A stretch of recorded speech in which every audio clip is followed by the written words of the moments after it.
Welcome back to another video, guys. In this one I'm going to show you how to make this third-rate ship of the line.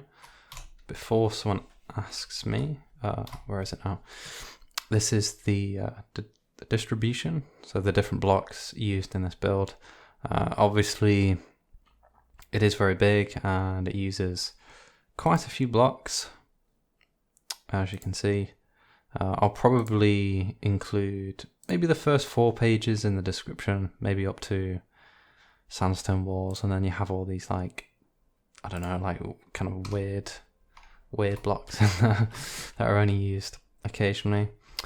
So in this tutorial I'm just going to show you how to make the ship, as you can see it here. If you'd like to add some sails or change the colour scheme, you can do that, but you're going to have to use your own initiative. So there's an English variant here and a Dutch variant, just to give you a couple of ideas. It is going to be a hard tutorial to follow, to just using creative to build this, but you can build it in survival. It will just take quite a while and be quite difficult. So there's your warning. I'm going to begin the tutorial now. It is a reversed video tutorial, meaning I've deconstructed the ship and then I've just reversed the video and added commentary over the top with a few diagrams, which probably are a little bit more useful than the video itself in some stages. So yeah, I'll begin now. So the first stage, you can see I've got a full screen diagram here. It's probably worth just copying it from there, honestly, but block for block as well. Obviously it is reversed because the build is way too complex for me to remember. Yeah, so I think I'm using, yeah, it's black concrete there. I really like the addition of concrete to this game. I know we used to have wool as well. We still do have wool, but I hope Mojang, I made a video about how Minecraft could be improved, and it's not been a very popular video, really. It's not something that it's not like a normal video for me. It was kind of something different, but yeah, I'm kind of annoyed that didn't do very well, but I thought the points that I laid out in that video were quite good. The thing is, though, my opinion changes a lot, and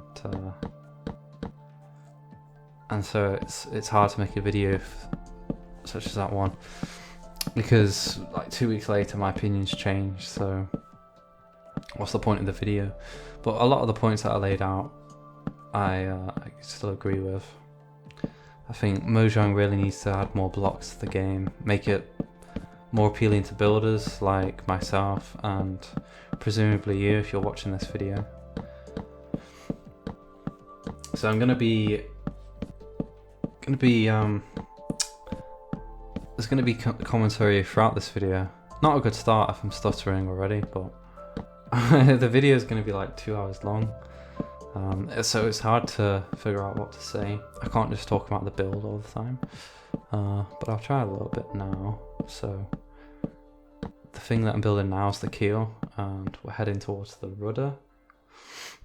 I was just watching a football highlight.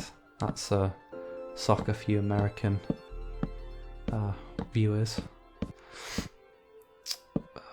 Cristiano Ronaldo scored again.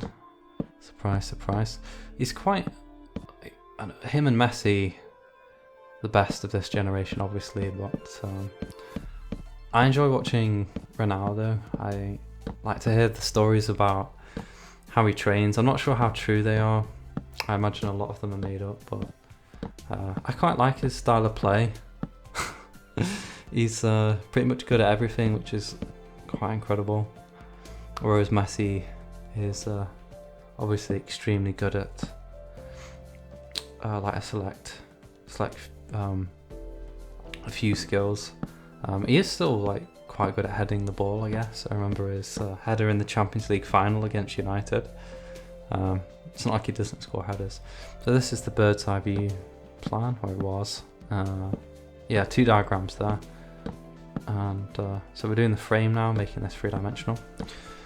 Yeah, I enjoy watching them both play, but for whatever reason I like Ronaldo. I don't think Ronaldo's better. I think it's hard to say who's better because it's a team game, and you could argue someone like like a midfielder or a defender would benefit the team more than a forward player. So it's hard to really tell because it's a team game, whereas something like tennis, you have like no one to hide behind.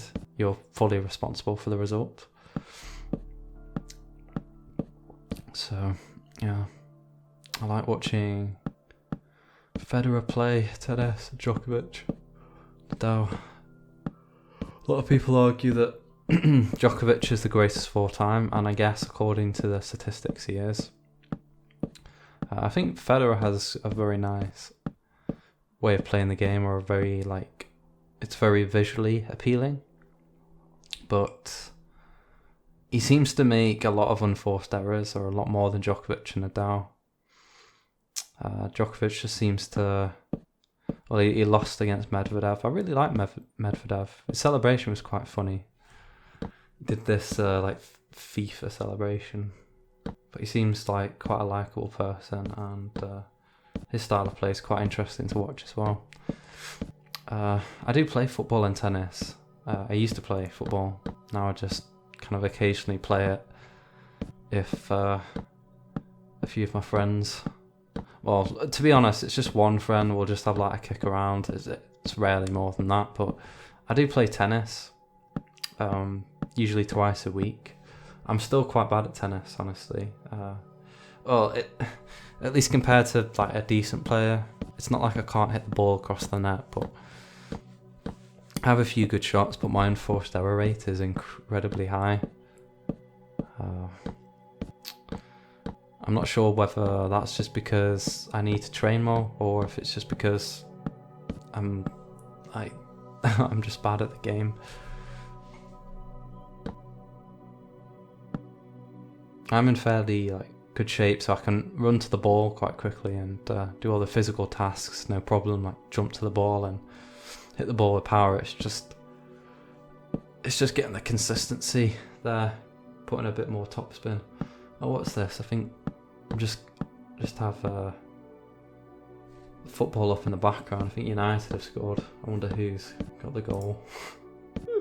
Lingard.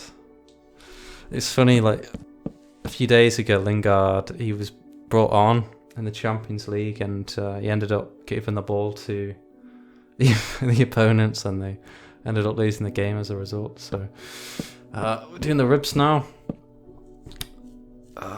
What sports are popular in the US? Because about a third of my viewers are American, or a quarter. So you have American football, which is quite similar to English rugby or European rugby or whatever. Like the French like playing rugby as well. And I think Italy like rugby. But yeah, the NFL seems quite interesting. I quite like watching highlights of basketball, so... who do I know? I know the big ones like Kobe Bryant, who died like a year ago or two, and then Michael Jordan, Magic Johnson, who's that big guy called? The really big one. Shaq, I think. Yeah. And then obviously the LeBron James as well, Stephen Curry. I don't know what teams they play for. I just kind of looked at a few highlights of them on YouTube, and I was quite impressed. I've not really played basketball at all, like maybe a few times in high school, and obviously in high school I don't know how tall I would have been, maybe like 5 foot or something, so it's not like I could have reached the net, but I was quite good at throwing them in. I've got quite a good left arm, so yeah, I did well at times. There's this game that we used to play, this sport, it was called netball, or it is called netball. It's a sport for girls really. It's a bit like basketball, but you can't move with the ball, and there's no backboard, so it's a little bit harder to like score. Is that the word? You score a goal in netball or basketball or whatever. It's harder to get the ball through the net. Yeah, and I was forced to play that a few times. I was actually in a mixed gendered PE class for whatever reason with like girls and boys. And when I played hockey, I think, yeah, you'll know what hockey is. You have like ice hockey in America, don't you? Yeah, I played with this big girl and she ended up smacking me on the legs with a hockey stick. So that wasn't good. And then I ended up charging into the goal. But at the end of the day, the end of the session, I ended up scoring. We had penalty practice, and I ended up doing quite well there. I scored something like, I don't know, 5 consecutive penalties. I went the same way every time because after the first one went in, I thought, I'll stick to that. So the goalkeeper figured me out at the end. he's going the same way every time. She probably thought it was some kind of mind game, but in reality that was the only way I could put the ball with any sort of confidence. Yeah, I kind of regret not playing more sport when I was younger. I'm making up for it now a little bit because I'm playing tennis again, and I do some running, lift some weights. I'm in like good shape, but it'd be nice to play some kind of like team sport, or even like, I don't know, like doing athletics again would be quite good. Maybe I should get back into it somehow. It's just a lot to dedicate yourself to. If you want to be really good at something, you have to put loads and loads of hours in. It's like this game. It's taken me many years. It probably took me about 4 years to become decent at this game, and I was probably averaging like an hour a day. Not literally an hour a day, but I mean, if you averaged it out, it would be something like an hour a day. And it'll be the same with sports. At the moment, I'm probably playing like 4 hours of tennis a week, so that's, well, let's say half an hour a day. So I'd have to play for 8 years to be reasonable, according to what I've just said. Maybe that's why I'm not great now, because I've only been putting in, I don't know, like half an hour a day for the last 9 months. I mean, it's better than most people, but not good enough to be really good. I don't know if I want to be really good at tennis though.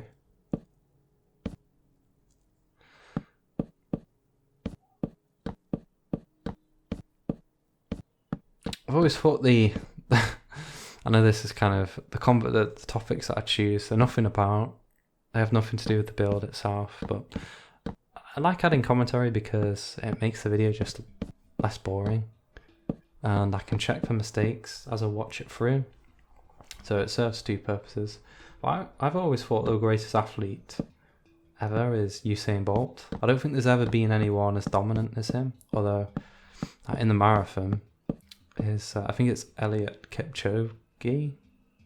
I think that's how you say it. He ran a sub 2 hour marathon, but it wasn't like a real marathon. It was I'm not sure how to. It was like set up for him. So he had people there and a car there to pace him, which obviously you don't have in a real marathon, but he's a really dominant athlete as well. And I don't think, if you look at those two, maybe Michael Phelps, so I don't really know too much about Michael Phelps, other than he's won more gold medals in the Olympics than anyone else. I don't think there's been anyone as good as like Usain Bolt. I think the final in 2008 was ridiculous. So far ahead. The interesting thing is, even though he did start celebrating, I don't think it slowed him down that much. I think when you're travelling top speed, putting your arms down like that, it doesn't really have that much effect. It's not like he literally started jogging.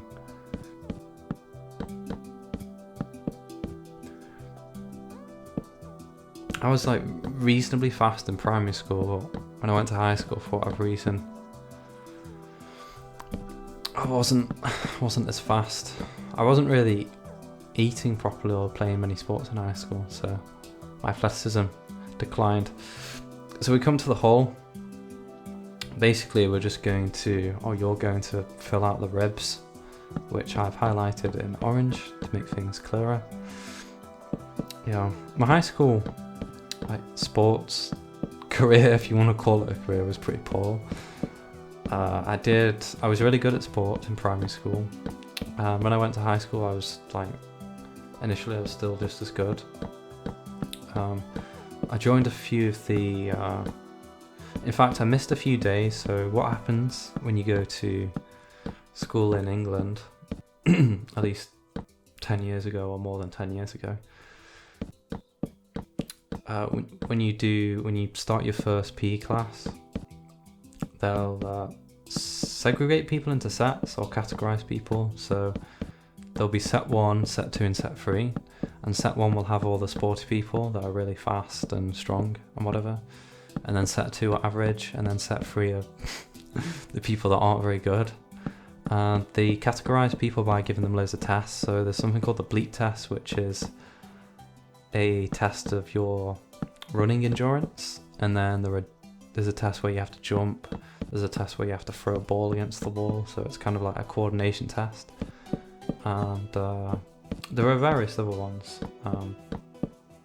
I missed a few days, so I missed a few of the tests, and then for the running endurance one, even though I was fairly good at running, I thought you had to sprint at the start for whatever reason. I didn't listen to the teacher, so I burnt myself out really quickly, and so I got a bad score. And then that combined with the fact that I missed the other tests, they put me in set 2, which wasn't too bad, really, because sometimes it's nice to be a big fish in a small pond, as they say.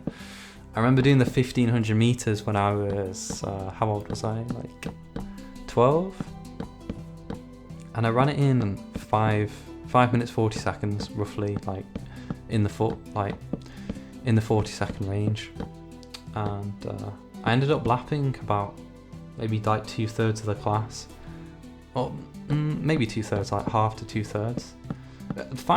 5:40 isn't really a good time. Well, it's a good time, but it's not a really good time. It's pretty like ordinary. But a lot of people don't really try when they run, whereas I'm quite competitive. I literally ran at like 90 or 100% between. I tried quite hard, basically. I wouldn't say I ran all out. It's hard to say that you've put 100% into anything, but yeah, I did quite well compared to my class. And then consequently, I think when I turned 14, they moved me up to the set 1, but then at that time they had girls in the class as well for whatever reason. I don't think that's a good idea. I think girls and boys, they can play the same sports sometimes, but then I don't want to play hockey, I don't want to play netball, and I don't think they want to play football. At least the girls in my school, they were good at certain things, like, yeah, they were good at hockey, they were good at netball, but then put them on a football pitch and they're going to be nowhere near as good, and partially that's because of the way that their bodies are constructed, but also because they've never really practiced football, so they're at quite a bad disadvantage. But that's like modern day schooling, I guess. It's PC, isn't it? So you have to deal with it. I guess, like, to be honest, I found that kind of interesting anyway. I always used to hate going out on a cold, like, English winter day. It's raining. You have shorts on and a shirt, and that's it. Well, like shoes and whatever else, and you're freezing. And then what's the teacher wearing? He's wearing a tracksuit and he's wearing a big coat, and he's acting like you should be fine in that. Well, I'm not fine. I'm extremely cold, and this is quite painful. Honestly, it's probably one of the most painful experiences I've had. Well, maybe not that bad, but even in primary school, I remember thinking, this is quite painful. It was a battle to get through it sometimes. A mental battle.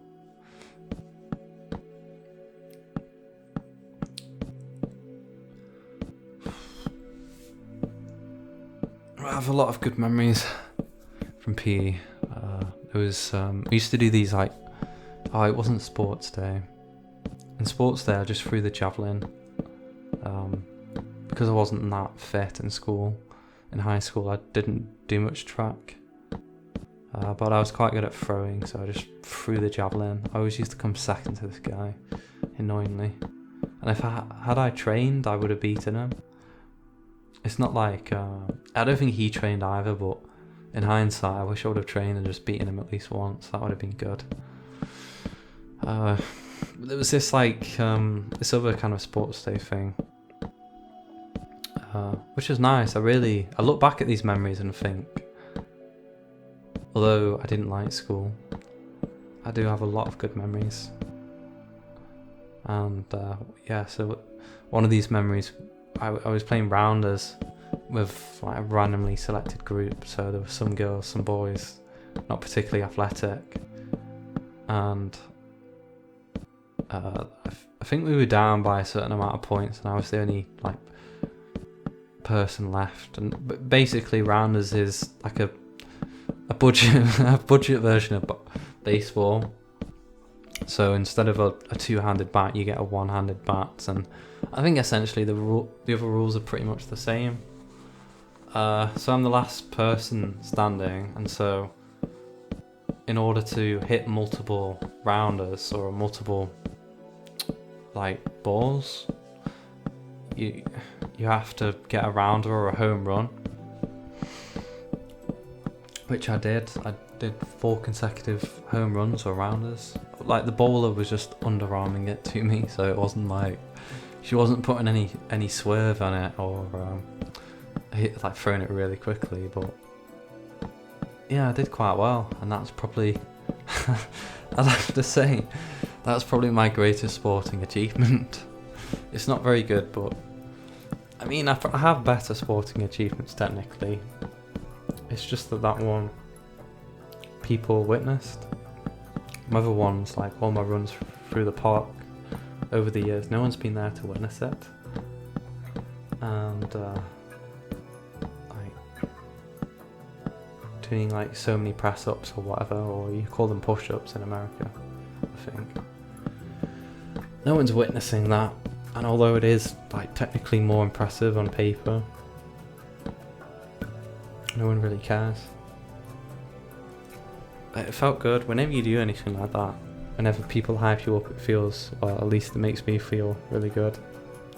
It's one of the reasons I've done this for so long, because whenever you make a project or finish a project and post it online, when people say, oh, that's really good, well, it feels quite nice.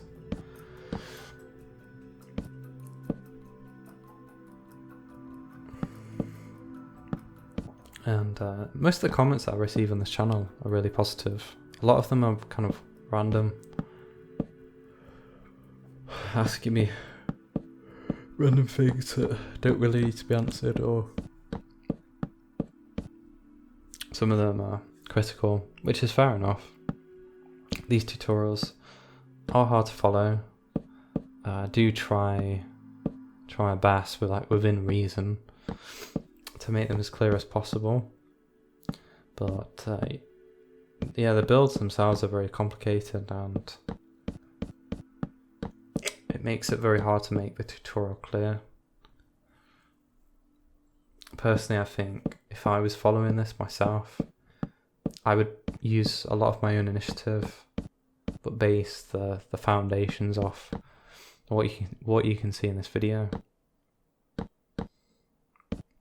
It's not the sort of thing that, if it was something like a house or a statue even, yeah, you could probably copy it block by block, and essentially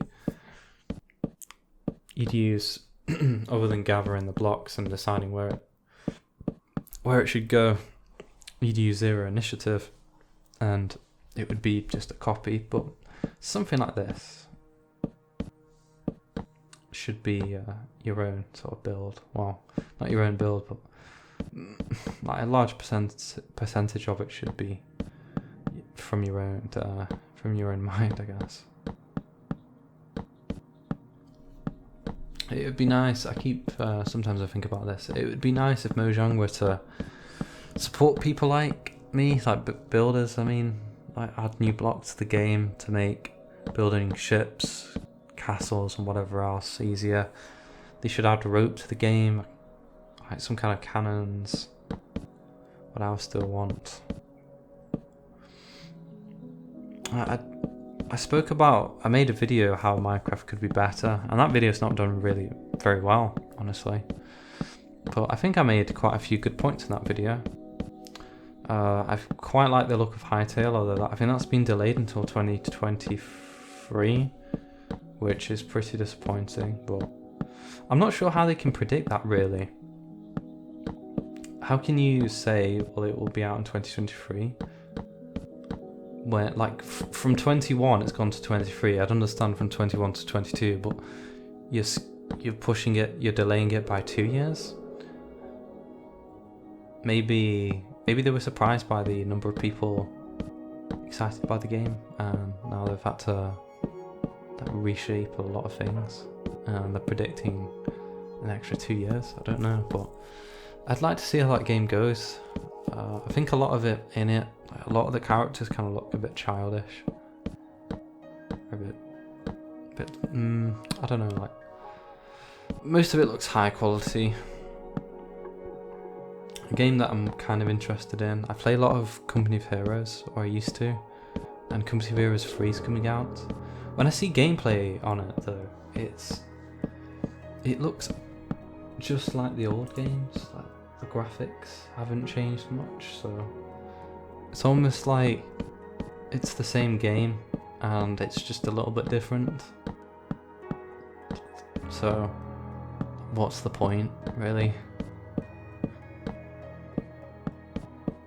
I've grown pretty tired of video games, honestly.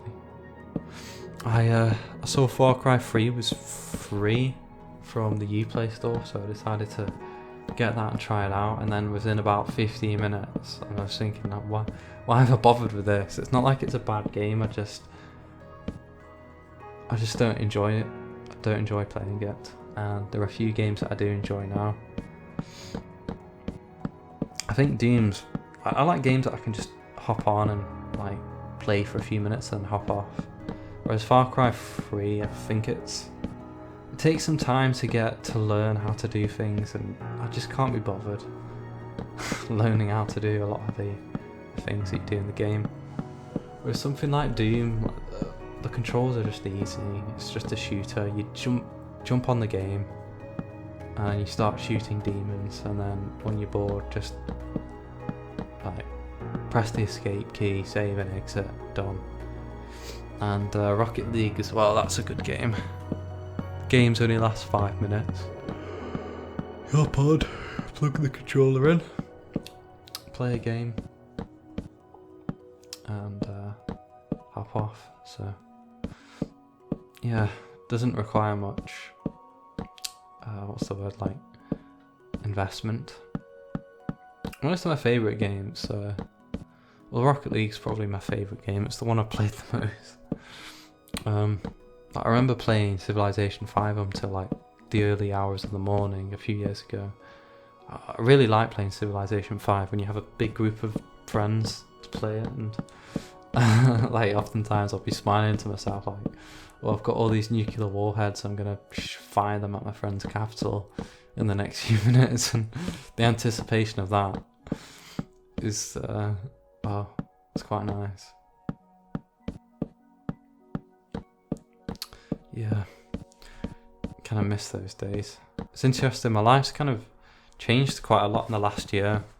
So I'm going to I've got an induction day tomorrow for uni, and then, well, it starts fully the following week. And like going on trains and things, something that I haven't really done a lot in the last few years, but really trying to like improve my life at the moment, and the past year, because I've been going out more and being more extroverted,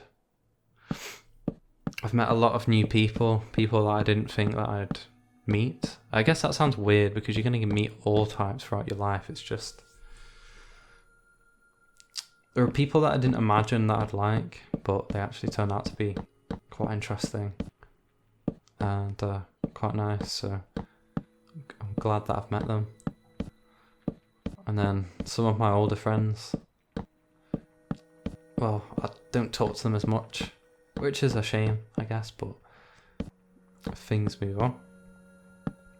It's interesting, someone told me that I speak quite quietly before. I'm not sure if that's true. Maybe I just did. Maybe he just observed me speaking quietly and assumed that I always do that, but particularly for YouTube, or for YouTube when I'm recording, as I'm recording myself now, I'm not speaking in like, I guess I am speaking in an ordinary way, but I'm not speaking as loudly. I'm speaking in a more softer voice. I just think it'd be weird to kind of talk at a normal volume, like on my own into a microphone. But perhaps I do need to improve that way I speak a little bit, like speak more with more confidence. I think doing this has really helped me, because listening back to the way that you speak, you hear all the filler words and you hear the tone of your voice. You hear all the imperfections, and it is quite annoying. A lot of people are really self-conscious about, well, not really self-conscious about the way they speak, but when they listen to the voice, they say they don't like it. I know this like girl I was speaking to, she said when she heard the recording of her voice, she said she sounded like an old man or something. Alright, so we're to the colour scheme, so you can see the diagram. Going to be using the replacer tool for this. Yeah, she said she sounded like an old man, even though she clearly doesn't. So it's weird that people they're kind of delusional, I suppose, and it makes me wonder, how delusional am I? Is my judgment of myself accurate, or is it totally off? I think the more that you expose yourself to like images and images of yourself and recordings of your own voice, you probably become less delusional, more realistic. So Red Nether Brick, you can see there are some like slabs being added in there, but yeah, that doesn't matter. But Red Nether Brick's been quite a good addition to the game. It's funny because it sounds like such a I don't know, like insignificant addition, but I don't think there was any other block. I'm pretty sure there's no other block with this like shade of colour. So if it wasn't for this, I'd have to use a brighter red or a much darker colour, which wouldn't look right. So it's pretty useful that they've added this in. And now I'm adding some yellow concrete.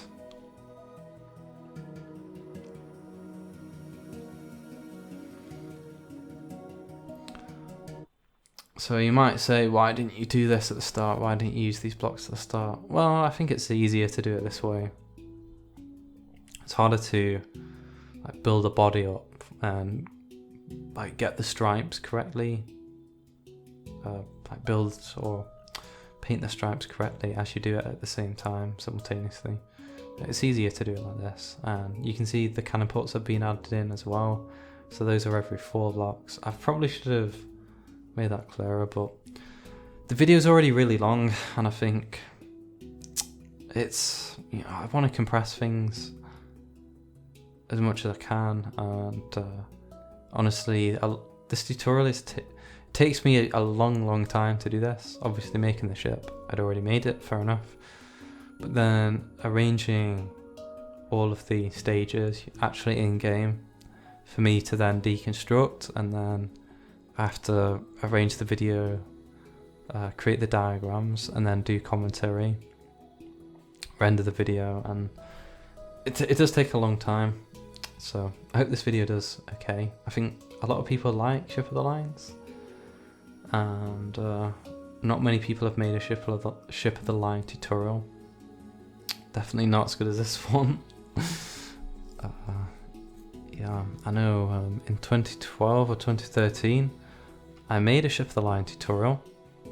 Obviously that ship wasn't as good as this one, but quite a few people followed it and the results were quite interesting. A lot of people, their ships look quite similar to mine, but they had subtle changes.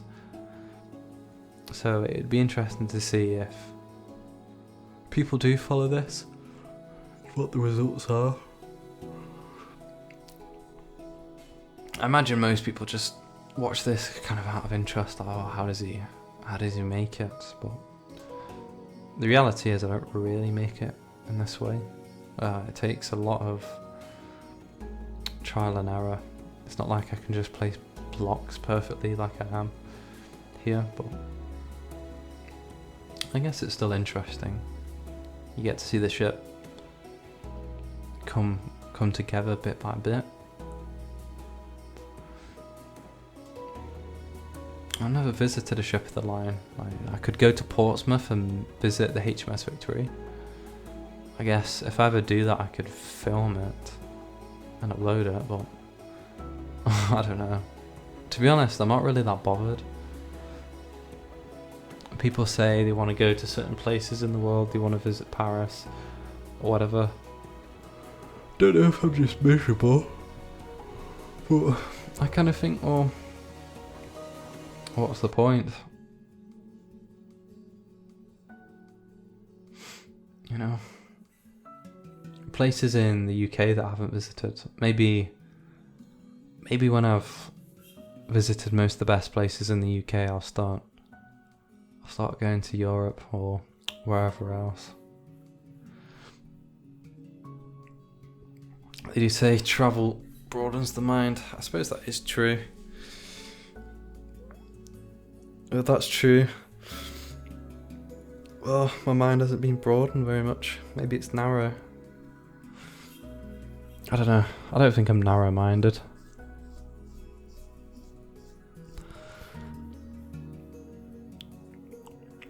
Just doing the other side now. Yeah, Manchester United 1-2-1. It's funny, I don't actually support a football team. I just kind of enjoy watching highlights. I don't enjoy watching full games. I find that incredibly boring. Even when England were in, was it the Euros final? Yeah, I didn't watch that game all the way through. I think I watched maybe like a third of it. And I wanted England to win. I can't remember who they were playing now. Was it Belgium? It might have been... I can't even remember now, it's ridiculous. Yeah. No, it was Italy, wasn't it? Yeah. I thought England were going to win. I don't think the Italian team was that great, but I didn't really know that many of their players. I thought some of their better players were a bit old, like Bonucci. And England seemed to have a good team, but I guess Italy played quite well on the night, so... Something that annoys me about people that always speak about the same topic. I had a friend in high school and he just spoke about football all the time, and whenever I'd try to change the conversation, he'd bring it back to football. Yeah, I think it's interesting when people have unusual interests, or they have a lot of interests, so if you get bored of one topic, you can talk about something else. It's interesting. A lot of guys, I guess, I'll just speak about sports, or it's usually sports, I think. Whereas if I'm talking to a female, it's usually like we talk about not like romantic relationships, but just relationships with people. More social things, which is fine, I guess. You can, if you've got a friend that's interested in each one of your interests, you can sort of rotate through them. It's quite useful.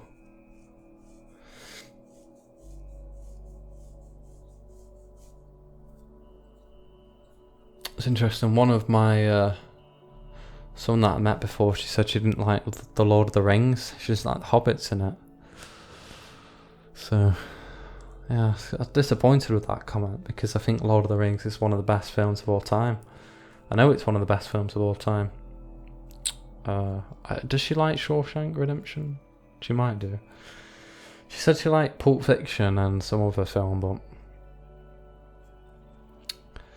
yeah, doesn't like hobbits. She likes the Avengers though. I don't understand. It's a bit hypocritical, isn't it? She likes watching the Incredible Hulk jump around and smash things up, but she doesn't like a couple of little hobbits walk into Mordor. Which one's more realistic? Well, it's going to be the hobbits, isn't it? I just find the Avengers, I've spoken about it before, I don't understand the popularity. There's too much CGI, nothing's real. There's a scene where Chris Evans, right? This person fancies Chris Evans as well. I said to her, oh, you do like the scene where he's holding a helicopter and he switches from one grip to the other just to show his bicep off. But in real life, you couldn't do that. The helicopter would just fly away. You can't change grip like that. That doesn't make any sense. It's just the most ridiculous thing. And all these actors, they have unrealistic like body shapes, really. They're having to eat like 5,000-6,000 calories a day.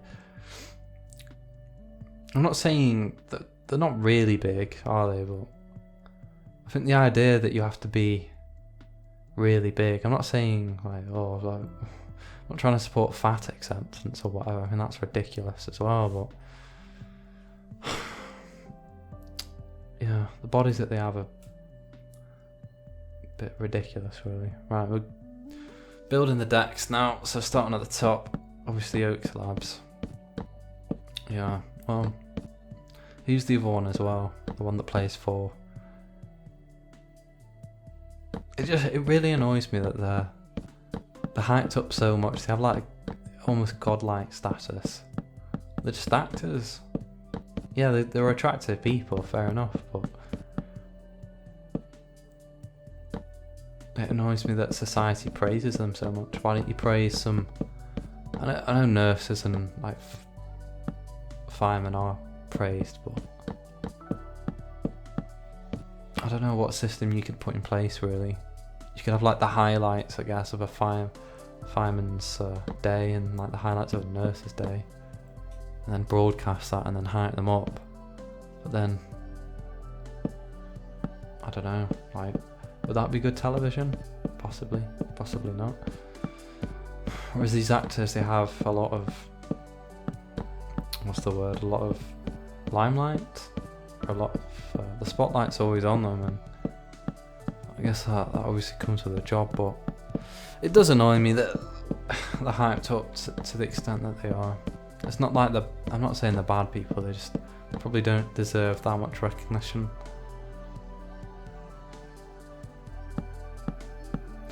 The Avengers definitely doesn't deserve that much recognition.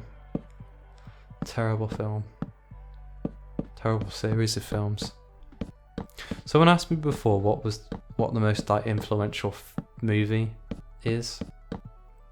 Like for myself, what film or what movie has influenced you more than any other? And I thought about it for a bit, and I guess like a lot of the films like Gladiator, Troy. You know, Troy's not like a really good example, but a lot of these films, they include really strong like male leads. So like Gladiator, Maximus, he's a really good general, he's really good at fighting, he's a really moral person. So he's pretty much the perfect man. And there are a few films where that's the case, where the lead guy is basically like not an image, but like, well, I guess they are good looking as well, but they act like they are the perfect man. You know, the strong, moral, and what's the word? Like, resilient. So, watching films like that, I think that's really shaped the person that I am. It's given me a target to become. I mean, this is pretty deep stuff, but it's given me like a target to aim for. I know this is what a good man should be, and I worry in the modern times or present times whether the male youths of today have that. I'm not sure what it's like for girls. I guess they have Wonder Woman, which isn't too bad, although I haven't watched any of the Wonder Woman films or the Avengers films. So I don't know. Is the Incredible Hulk a good role model? Or is, like, I guess, like they say Captain America's supposed to be quite good. Yeah, I guess maybe he's the role model to aim for. But then is it a good role model if he's like showing his bicep off unnecessarily? Probably not. That didn't happen in Gladiator. As he's like, as he was stabbing people, he didn't flex his muscles off unnecessarily.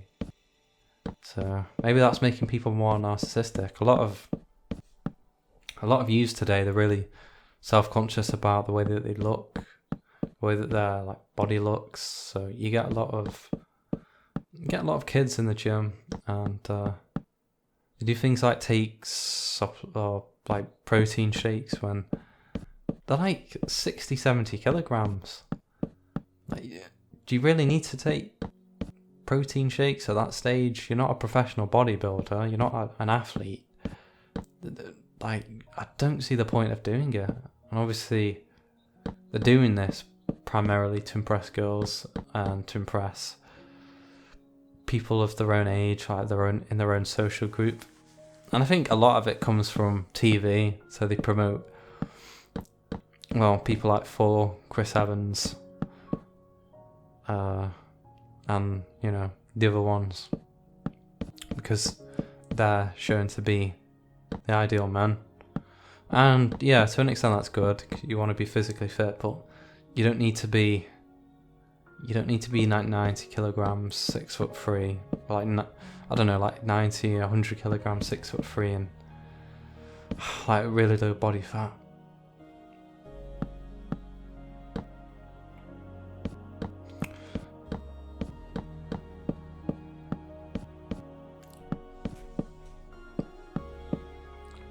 A lot of people say, well, we talk a lot about female body issues, so a lot of people think, or a few people think, we should accept people who are fat. Well, I wouldn't phrase it like that. I guess it's funny. I think I was speaking about this last time in another tutorial, but obviously, yeah, people who are fat, then they're not bad people. Well, they're not. Well, they might be, but they're not bad because they're overweight. But you should promote that body. Basically, you should promote a healthy lifestyle, and saying that every body's beautiful, every body, 2 words. It's not, well, it's not true to start with, and not everybody's healthy. Not every body type is healthy. You should say that a healthy body is a beautiful body, I guess. I don't know, I think the word like beautiful is a bit weird. I don't think it should be used in that context. I think you should rate bodies by, I don't know, their chances of developing cancer or just their overall health, I suppose. And that's generally what people consider to be attractive. Not someone who's absolutely shredded, like 4% body fat, and not someone who's got excess body fat, just somewhere in a healthy range.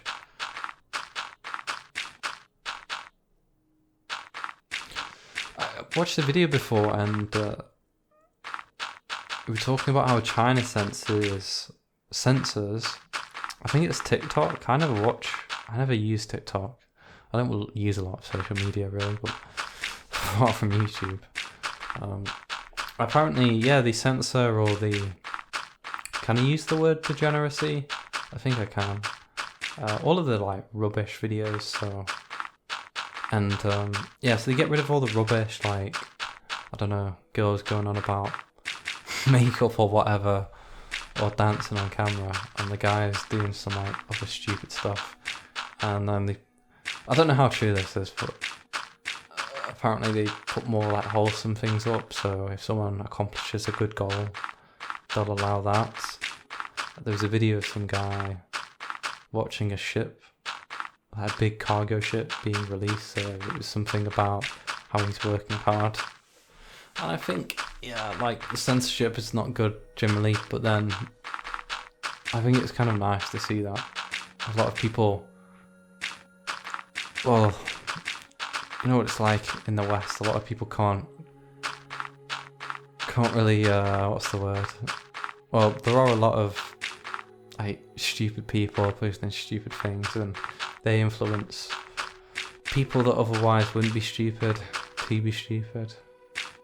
Maybe, I don't know, I wouldn't censor things because I think that's wrong, but I guess in that way it is at least having some, it would seem to have some good effect, whereas, like I say, I worry about what today's youth is basing their role models on. I would say my role models, apart from like the fictional ones, like Maximus from Gladiator, I guess. There is a guy called Railings. I think he's a really good guy. Does bushcraft videos, and yeah, he teaches people how to respect the environment as well as use it, which is nice. So kind of gives you appreciation for the world. So we're at the railings. So just repeat that on the other side. I know the diagram at the start blocked that, but yeah, do that on the other side, as you can see there. Just continue it onto the other side. Yeah, Railings. So maybe I wouldn't say a role model. I guess he's like someone to look up to. So I suppose you would say a role model. He's not like my hero. I've never had a hero, but just seemed like a respectable person.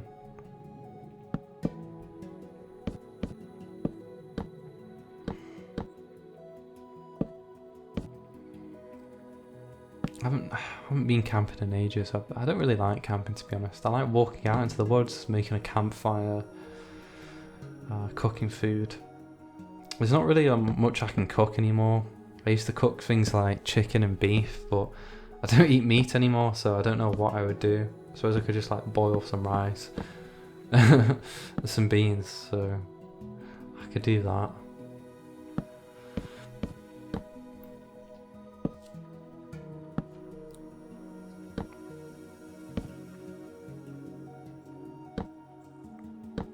I don't think I couldn't live anywhere without like a reasonable, I couldn't live in a really like urbanized area. I don't think. Maybe I could, I just haven't tried it, but I do like walking in nature. A lot of people say it's relaxing. I don't think it's like, I wouldn't say it's relaxing. I'd say it's a necessity for me.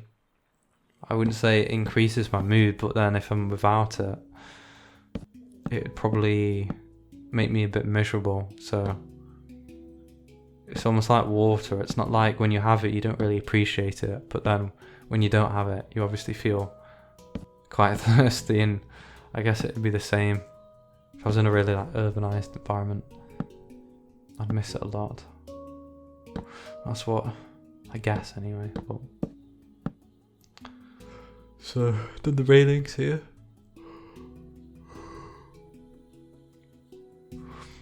Now towards the back of the ship, I think, if I get to it.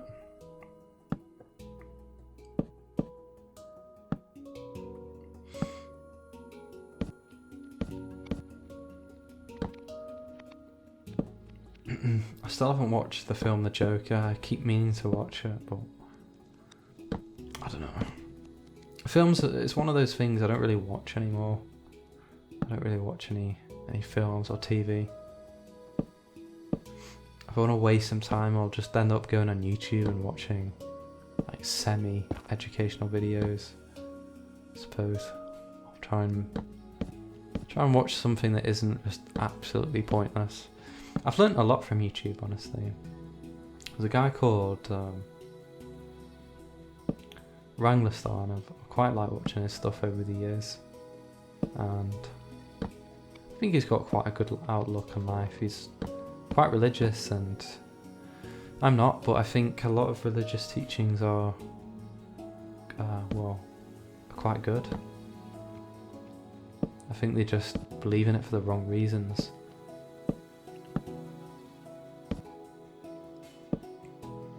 Obviously, that's just my opinion. My country at least, we've lost a lot of. It's hard for me to judge really because I'm still quite young. It's not like I can say, oh, in the 70s it was better, but I think a lot of the values that we used to have been lost. Now that people just, they use social media a lot. You don't have that like real in-person community. Although the neighbours around here are quite nice, so I'm not sure.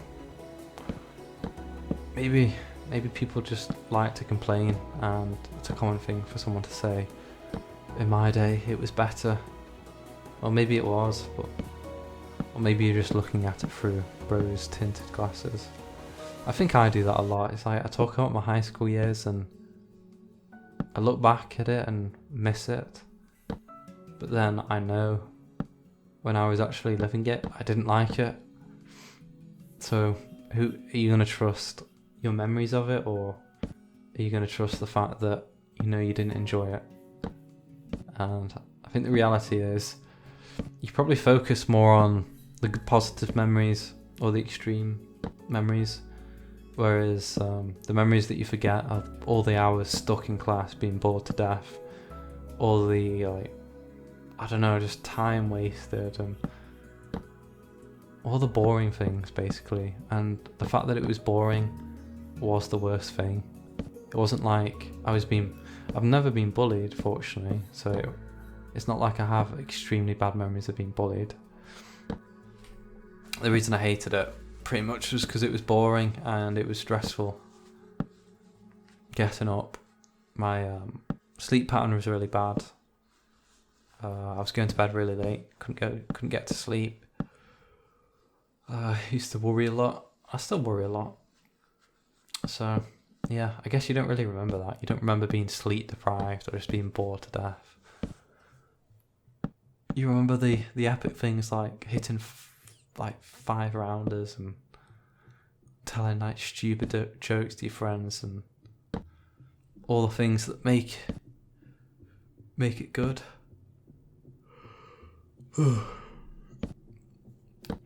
Hopefully in the future I can make some more memories. Right, so those are the railings done. I think I'll leave it there, and then I'll come back to you for the next step. So we're up to the cabins now. You can see this is the first part. Some of the textures are off, but this is probably going to be the hardest part of the build, honestly. There's not a lot I can do about that. Just try your best, use the diagrams as best you can, and use your own initiative. I've said this before, but I think it's an important point to stress. You really can't do this block for block perfectly. You will need to use your own initiative, but if you look at what I've done here and copy it, 80-90%, you'll be able to come up with something reasonably good. I think it's nice that everyone has their own sort of unique way of building things, so yeah, it's be interesting to see if someone actually follows this and to see their the results of that. That would be quite interesting. It did take me a while to come up with this cabin, so we're going to do more of a 3-dimensional stage now. So where are we starting? We're going to go down.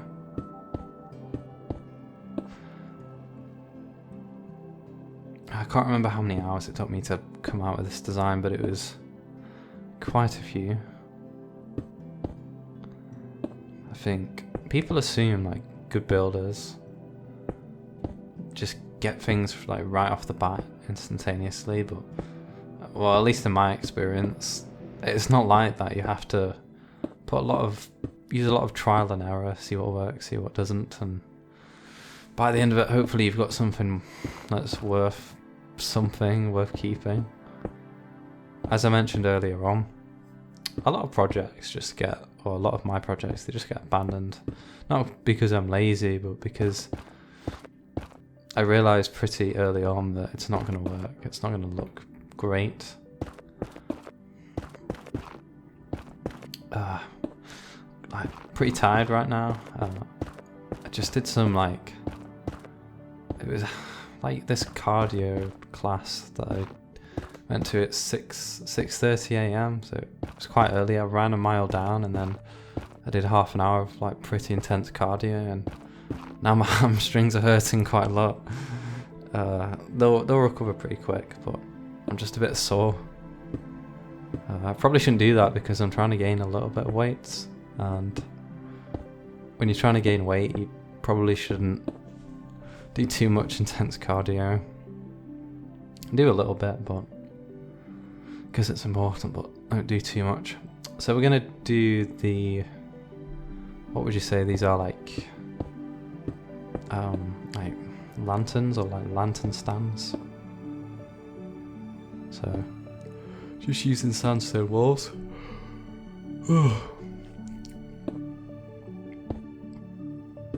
It's quite a good block sandstone. It'd be nice if we had some kind of like gold block to use, but well, the nice thing about Minecraft, you have to compromise, and that's part of the fun, I guess. Make something look good despite the fact that it's made out of blocks and despite all the limitations inherent in the game.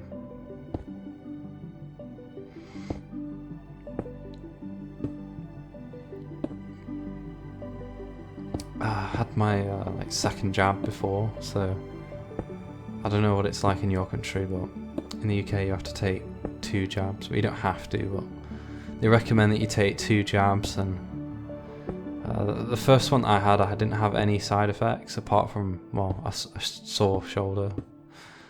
And my sister was apparently ill after the second one, so I guess there's a decent possibility I might be ill.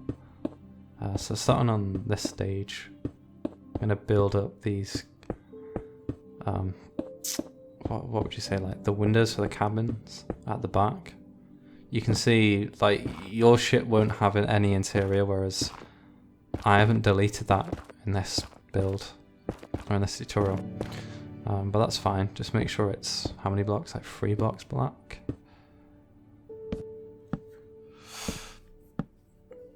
Yeah, so hopefully I just have a sore shoulder later on, but I guess there's a like heightened possibility I'll be ill.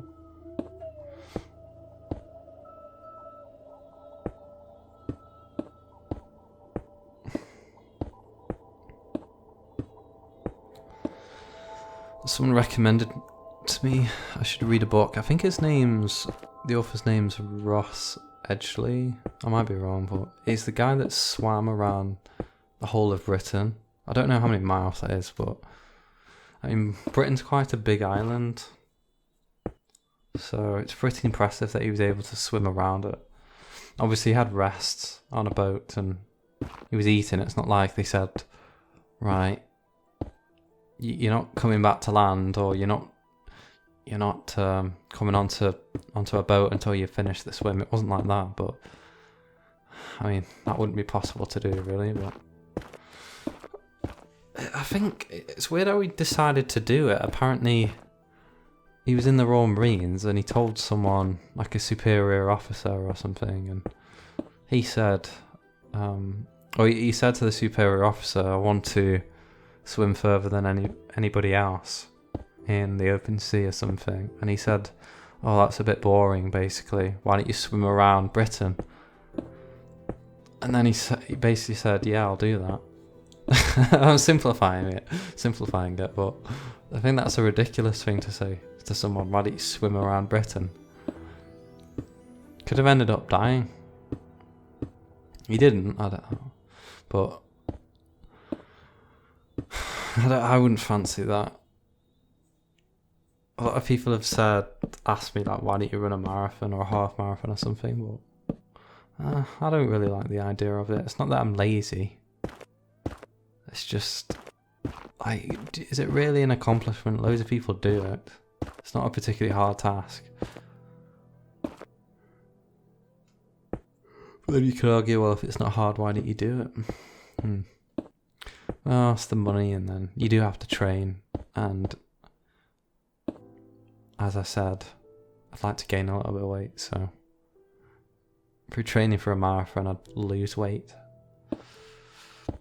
So this is coming to the final stage for the cabin. A minute ago I was just doing the balcony, but you know, you can modify this however you'd like.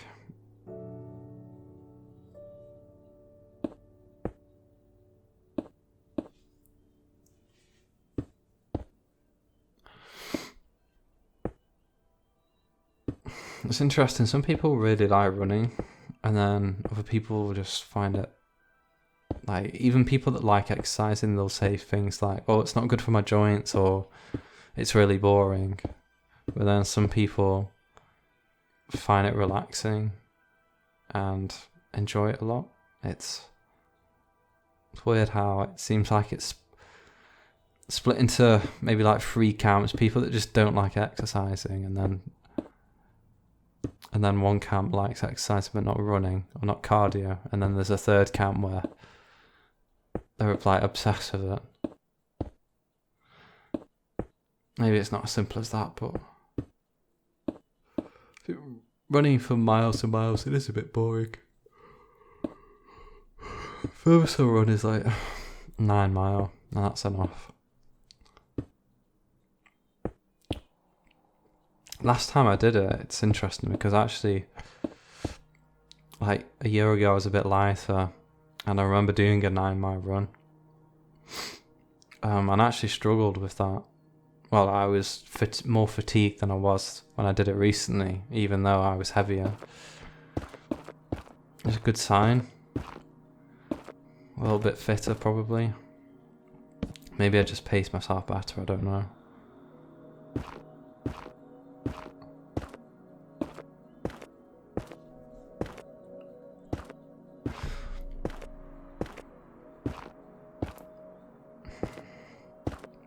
So, talking about the ship again, this ship was originally, like, the original model that I made before I updated it. It was based on the 7 Provinces, which was a Dutch ship of the line.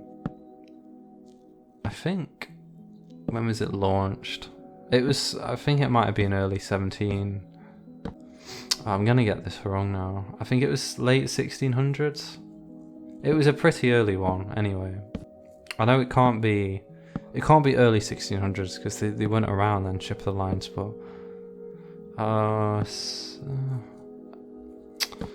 it might be early 1700s or late 1600s. Let me look it up now, actually. 7 Provinces.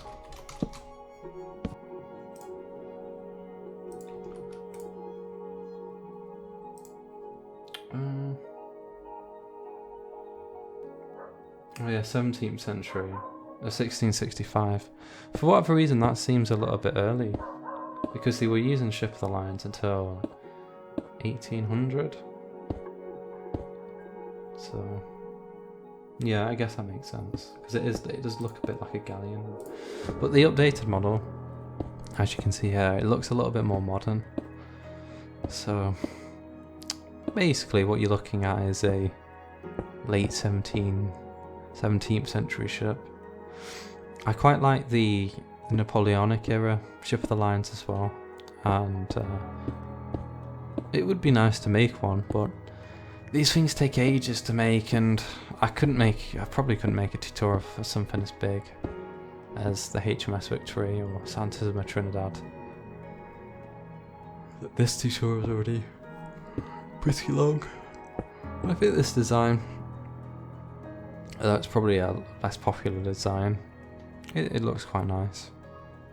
It's easier to make for people as well, it's a little bit smaller. But then people like the popular stuff, don't they? They like the mainstream stuff. A lot of people are asking me to make the Flying Dutchman, and yeah, I could make it, I would say, like reasonably easily. But then it would take me a long time because it's quite complex, and when I think about how I'd make a tutorial for it, it starts to give me a headache, because if you look at the model and you compare it with, let's say, the Black Pearl, it has loads of little details that the Black Pearl doesn't have. So the cabin, for example, it's got all these jagged parts on it, and I'd have to put like foliage over it, you know, because it's like overgrown with like seaweed and things, and then it's just got more intricate details, and it's a harder shape to build. The Black Pearl is actually quite a conventional looking ship, and the Beakhead is quite complex as well, whereas the Black Pearl, it has a beak head's kind of similar to this one. So I'm just putting some trapdoors down there so that you can actually walk on it, which is important. And I think I left some details out for the doors that go towards the Beakhead. And this ship doesn't have a what's the word? A figurehead.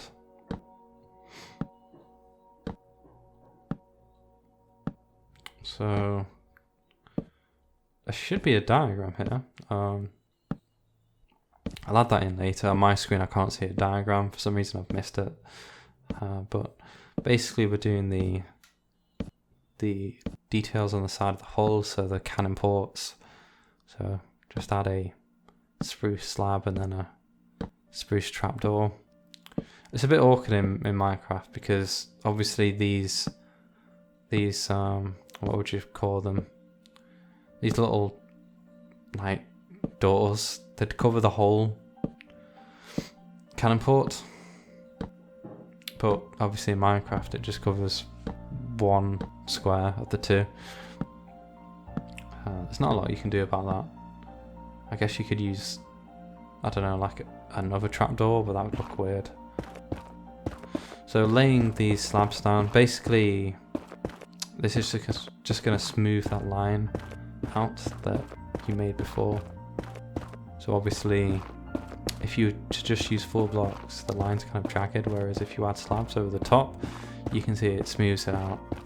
And then you can just double that up if you'd like to, but if you've got like, you know, if you've got another idea, you could leave these slabs out or add more in. It's totally up to you, but this is just what I chose to do.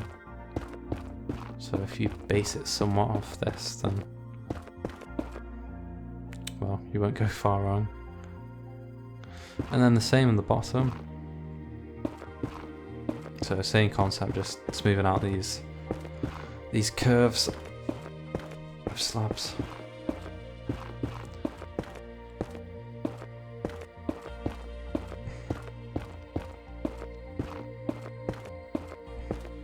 It's funny, last time when I had my vaccination, for whatever reason, I don't know if I'm like, maybe like a little bit scared of needles, but I felt a little bit lightheaded afterwards, so I said, let me just lie down in case I faint. So I lie down and like, really I was fine, it was just like precautionary. And then after that they were watching me quite carefully. They're focusing on me. And I kept reassuring them that I was fine. And then when it was my time to go, the guy next to me fainted in his chair. So they were obviously investing their time in the wrong person.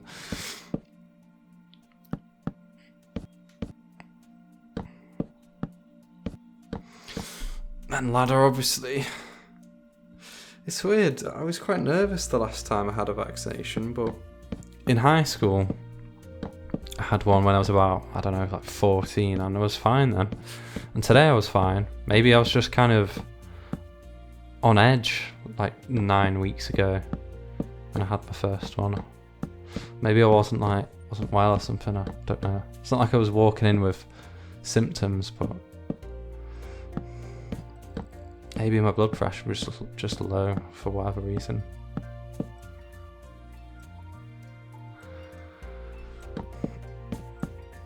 I wouldn't say I'm scared of needles, definitely not. It's kind of embarrassing as a guy to admit that you are, but no, I definitely wouldn't say that I am.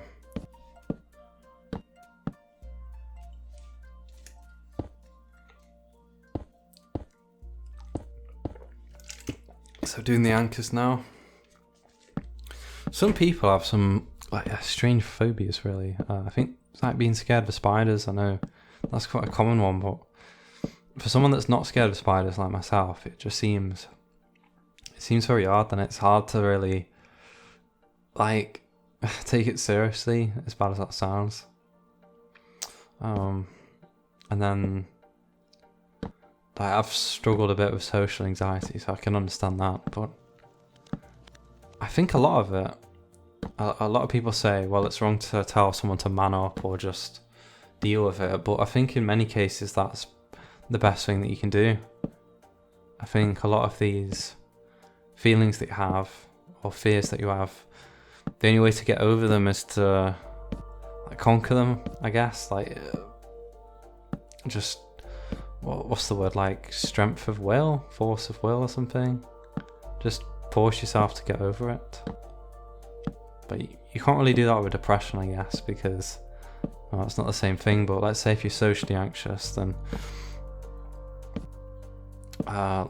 let's say if you have a job interview or something, or something like that, and you're nervous, well, I think the best thing to do is to act like you're not and try to be as confident as you can be, rather than sort of succumb to that fear. And then you can desensitize yourself as well, so you can practice, make yourself mentally stronger. A lot of people don't like to hear that, I don't think. If you had a fear of spiders, I guess you could just slowly, I don't know, I suppose you could pick up a small spider and then move your way to a bigger spider as you become braver, until you reach the point where you're no longer scared of them. That'd be called exposure therapy. But then I think some things, people never get over them for whatever reason. I've spoken to a few people that have had panic attacks. Not a few, maybe 2 or 3. Well, I guess that is a few, but I don't understand that concept. It's hard for me to understand because I've never had one, and I can't really understand why someone would they'd be in a public area, and yeah, I've been stressed before, I don't want to be here, but I've never reached the point where I've had a panic attack. I don't even know what it is, really. I think it's a rush of adrenaline, a really big rush of adrenaline, maybe. But yeah, I've never experienced it. When you hear these stories, I was just outside walking on my own and I just had a panic attack, I think, well, that's very odd. I understand it if you're about to, I don't know, if you're in a trench in wartime, in World War One, and the whistle blows. I can understand if you have a panic attack then. I'm not saying that it's not a legitimate thing, it's just, it seems odd that people have these reactions to situations that on the face of it don't seem particularly stressful.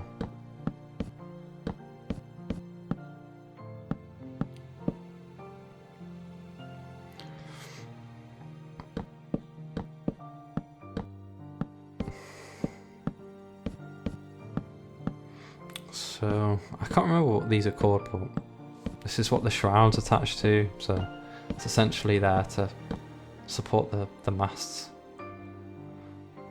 And then doing the anchor on this side again.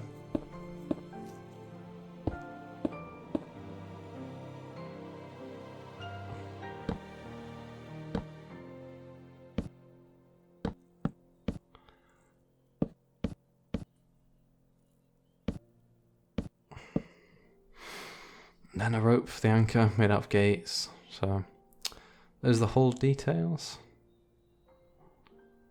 And then we come to the masts. Oh, no we don't actually. For some reason the diagrams on my screen, I need to add those on. Yeah, these are the deck details, so you should have filled out. Did I add the cannons in this video? Well, you can add the cannons in if you'd like to. So we've got one of these like openings, so the crew can pass cargo up and down without having to go down the stairs. And if you'd like to see more details or more ideas for like interior details, you can look at that how to build a ship video. I can't fit everything into this video, but I tried my best. That was a it doesn't matter actually. I can't remember the name. I think it's something so that the crew can basically rotate it, and it's attached to a rope, so you can attach like a heavy object to that rope and then you rotate that thing and it pulls the rope, which then pulls the object. Probably not explaining that particularly well, but oh, it's called a capstan. Yeah, the words just come to mind now. So gonna put some light boats on this one as well.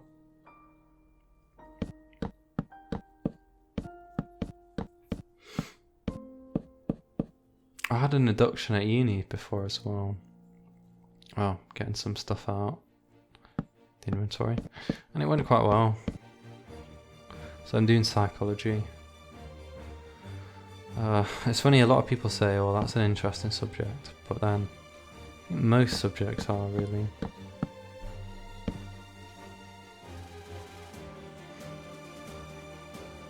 It's quite a broad subject, I think.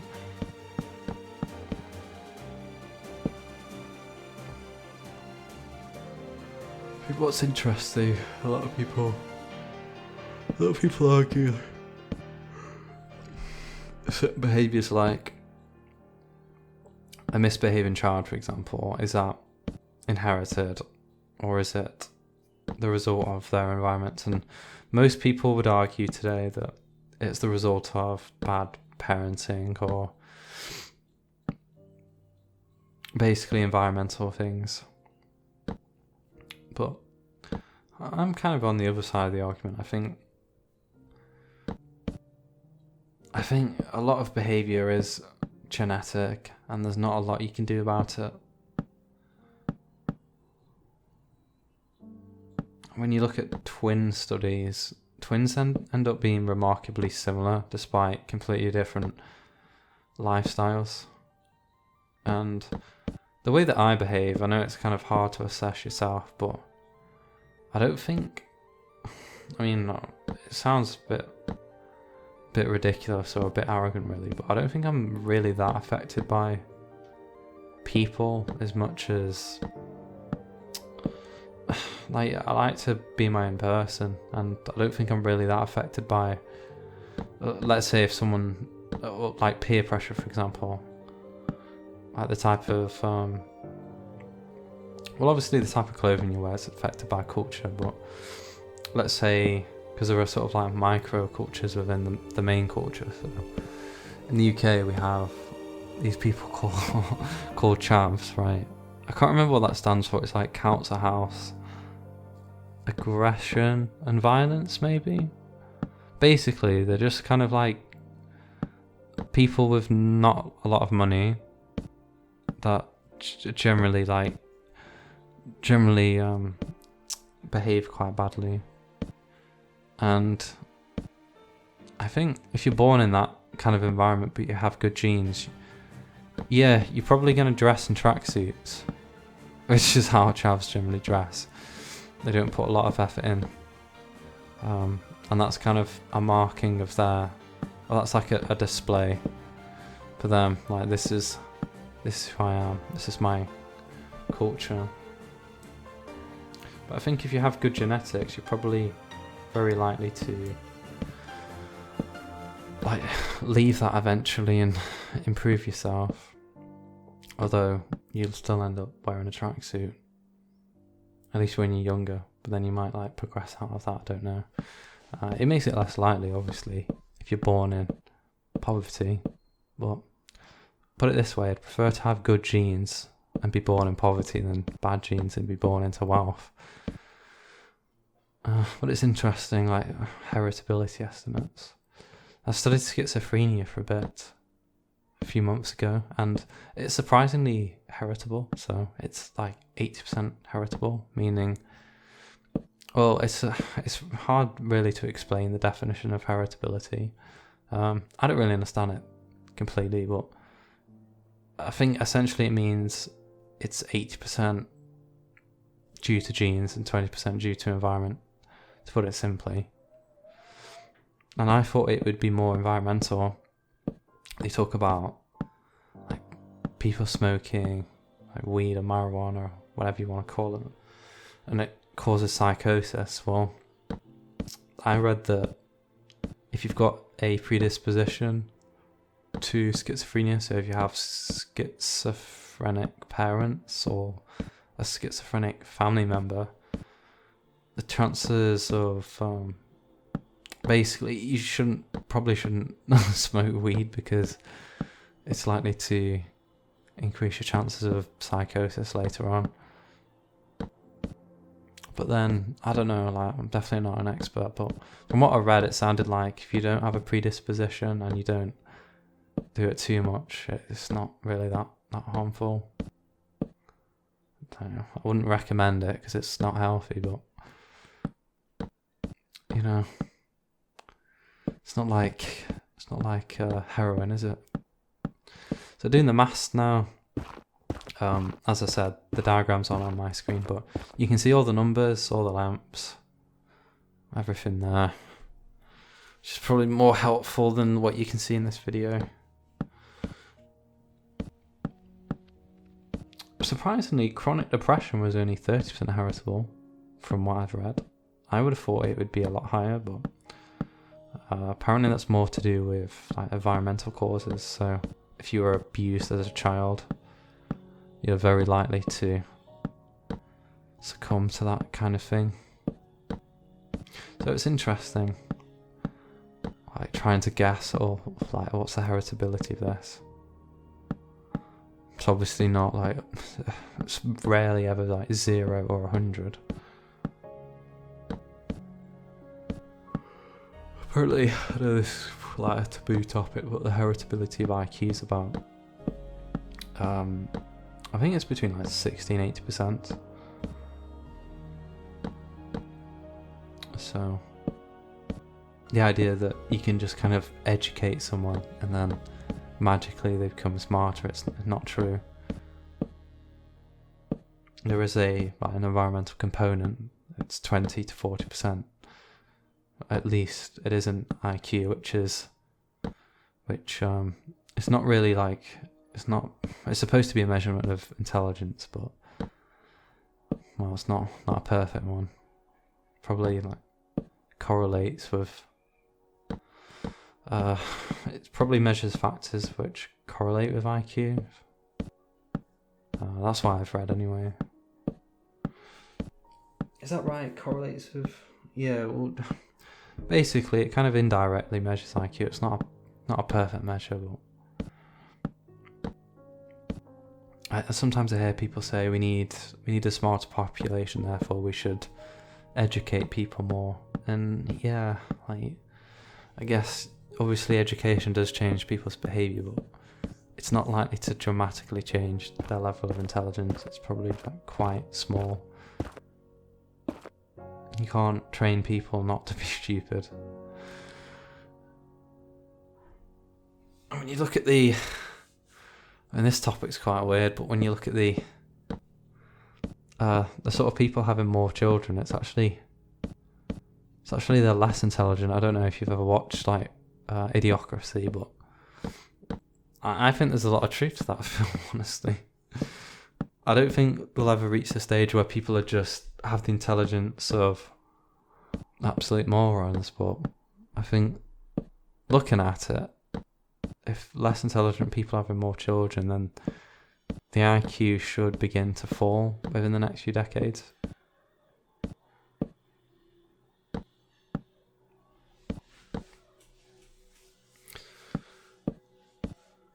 So this is, what is it? I can't even remember what this mask is called. It's the most like forward one. The great terminology there. And then these like trapdoors that go are wrapped around every few blocks. They're supposed to be ropes. I'm not sure what purpose they serve. In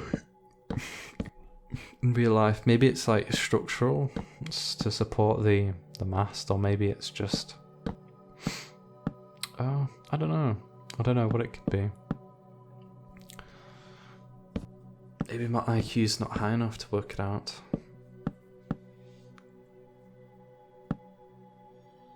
I've never actually had mine measured. It would end up being lower than I would want it to be. So I'll save myself the disappointment and just not have it measured. Fool myself into thinking it's pretty high when actually it's probably just average.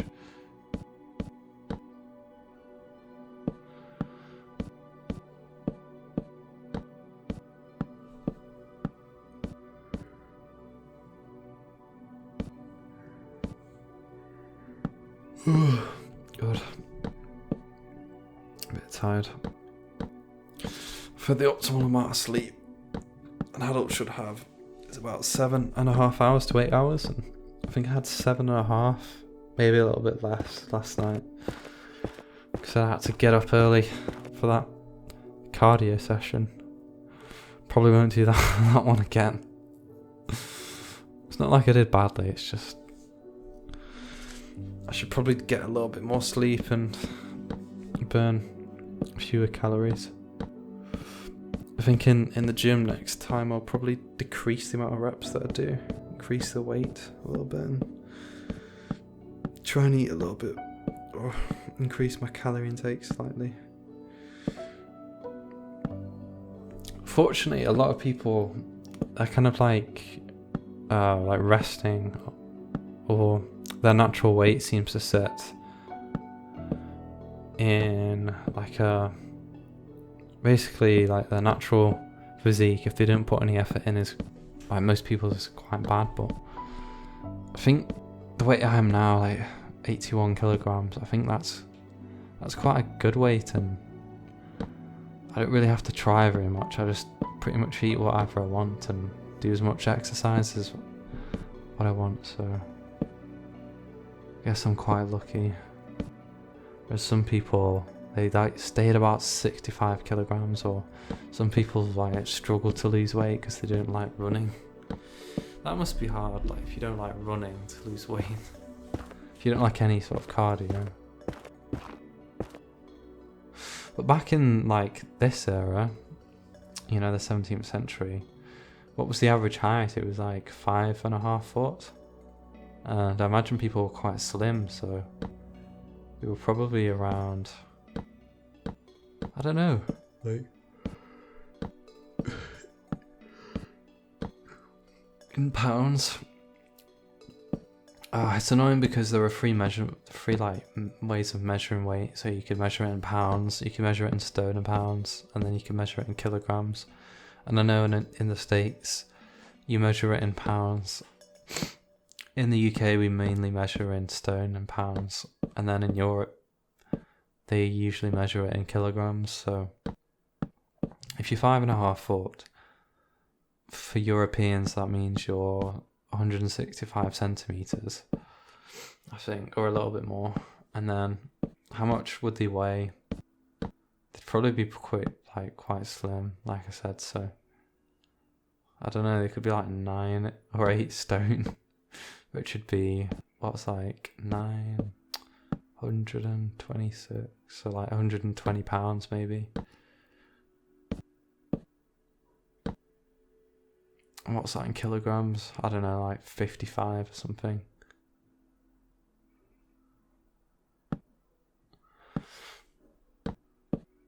If you look at the like rates of obesity and like the average weight, women are actually like in the US, I think it's in the US and the UK, they're actually more obese than men, which is, I don't know, kind of surprising.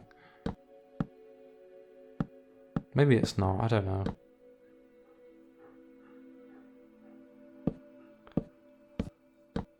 It's just, you have this idea of women being like more focused on their appearance, where guys are just like, oh, a lot of them are like, oh, I don't care.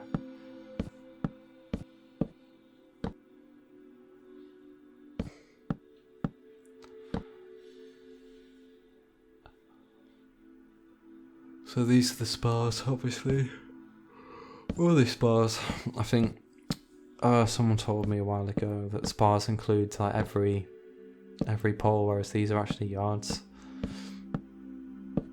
So they're the sails attached to these bits of wood.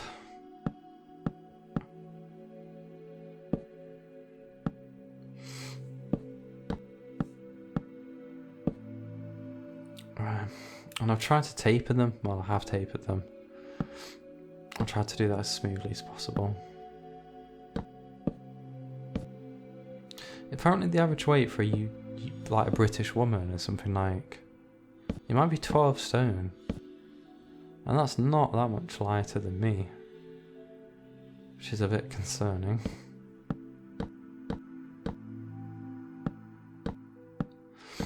I guess, I think like, apparently walking burns 300 calories, and if you were to run, when I say walking burns 300 calories, if you walk an hour, it burns 300 calories. But if you were to run an hour at like a regular pace, like jogged an hour, maybe like, I don't know, like 8-minute miles or 10-minute miles, that would burn 600 calories. But that's surprisingly high for walking. I thought that it was a lot lower, maybe like 100. I didn't think it was going to be anywhere near half of what running does, because running is quite painful. Not necessarily, it's not like really a bad pain, at least not in my opinion, but I could just walk all day really. In fact, like, I have done that on a few occasions. I've literally walked all day, apart from like a couple of hours where I was cutting wood up for the campfire. And at the end of that I was pretty exhausted, but the point is I was able to do it. I wouldn't be able to run all day. Definitely not. Makes me think that today, when we have in the West, you have all this high like calorie dense food and it's available, and then people are walking less. That's probably why obesity levels have gone up. First of all, well, the food's kind of processed a lot. Like, back in the day, what would you eat in the UK?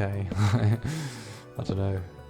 You might have some meat, get some potatoes, and some vegetables, I guess. That would be like a good meal.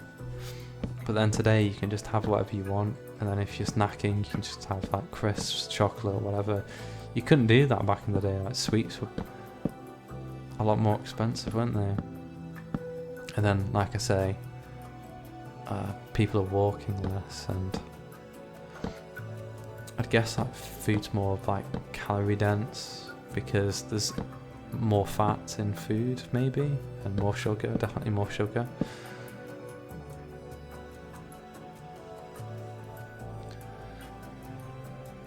The government tries to do things like in the UK they'd introduce some like sugar tax, so soft drinks and sugary drinks are more expensive, and yeah, you can do that, but is it really going to have that much effect? Not really. It's like a drop in the ocean, and you might say, well, yeah, it's a drop in the ocean, but it's still worth doing. Well, maybe, but I kind of think, well, what's the point? You know, why don't you concentrate on something more important than wasting your time with that? Because it is a drop in the ocean. It's not really going to do anything. And people say, well, we need to inspire people to exercise. Well, I don't know. I think, yeah, you have to do that to some extent. Like you said earlier on in this video,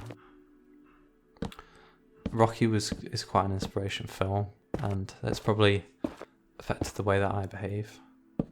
Definitely. And then you have all these like role models like well, I guess like Sylvester Stallone. I'm not saying he's like one of the major role models. I mean, he managed to get a good physique. And then you have like Arnold Schwarzenegger, and he's made a few like inspirational, motivational speeches, basically telling people to work really hard to achieve what they want, whether it be bodybuilding in his case, or some kind of like, I don't know, just learning, like reading a book. Make sure that you read a book 40 minutes a day. And you need people like that. That's essential. But then I think if you continue to add on to that, the returns just diminish. So essentially, yeah, encourage people to exercise, have role models like famous athletes and famous bodybuilders, say to people that you need to work hard to achieve what you want to achieve. But then past that point, there's always going to, like, the majority of people are inevitably going to ignore that and do whatever they want. And no amount of government policy can stop that. So yeah, put a little bit of effort in, and then see what happens. You know, only very few people are going to actually follow that advice. Maybe most people will follow a bit of it, but most people won't. Like I say, no amount of government policy is going to stop that. And I don't really like the idea of the government just regulating everything. I mentioned the Chinese government before, censoring like TikTok videos, trying to make it more like wholesome and motivational rather than a load of like degeneracy, basically. And yeah, on the face of it, it sounds nice. That sounds good. Yeah, the UK or the like US government should do it. Well, it should just really be up to people to do whatever they want. And even if like the culture declines as a result, it's probably better to have that than some nanny state government, isn't it? So I don't know. There's no perfect solution. So onto the shrouds anyway.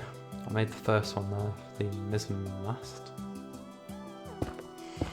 And in survival, this will probably be quite tricky if you are crazy enough to build this. It's survival.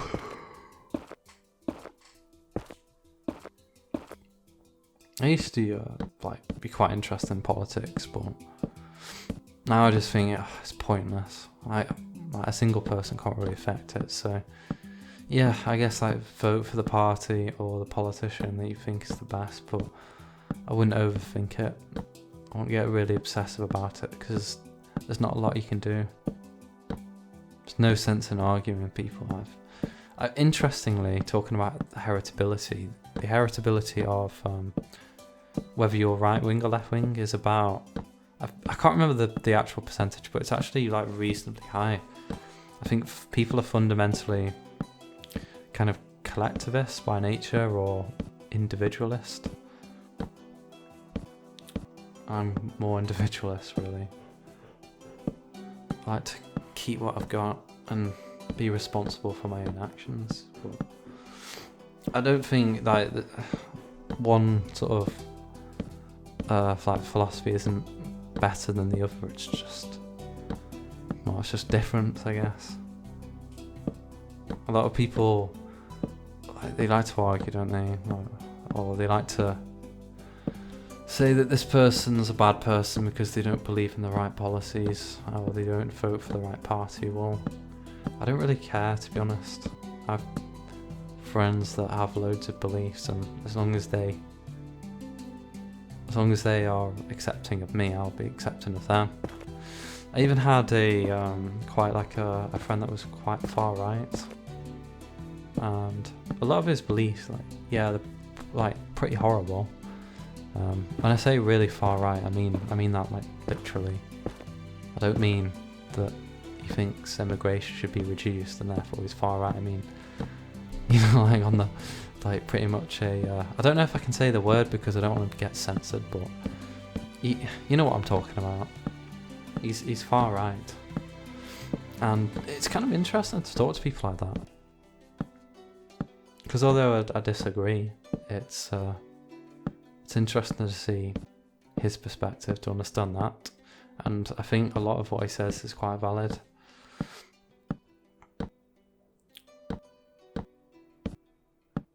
People that just refuse to argue with those people, it depends why they refuse to argue. If they're refusing to argue because the other person cannot debate properly, then fair enough. But if you're just refusing because you feel that you're by right superior because you have a more mainstream opinion, that just annoys me.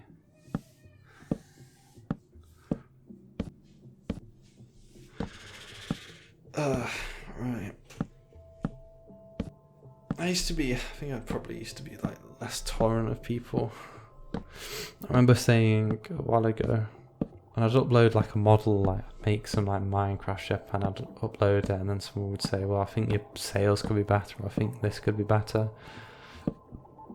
I don't know, I wouldn't be nasty to them. I'd say, oh, okay. But then inside I'd be well, they're wrong. That's fine. But now I'm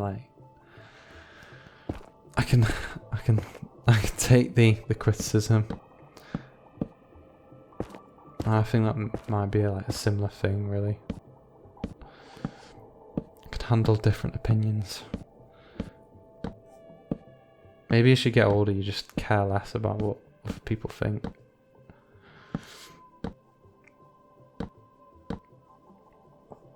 And I talk about some mad stuff in these videos. I'm not sure how appropriate this is, really. I just think, I don't know, it's probably better than just putting music in the background, and I really can't talk about the build that much, so I'm just talking about what's on my mind now, and this is what I've been talking about has been on my mind. I'm trying to think of a new topic though, because I'm kind of bored of this one. It's easier with two people. Maybe I should get someone in to talk to.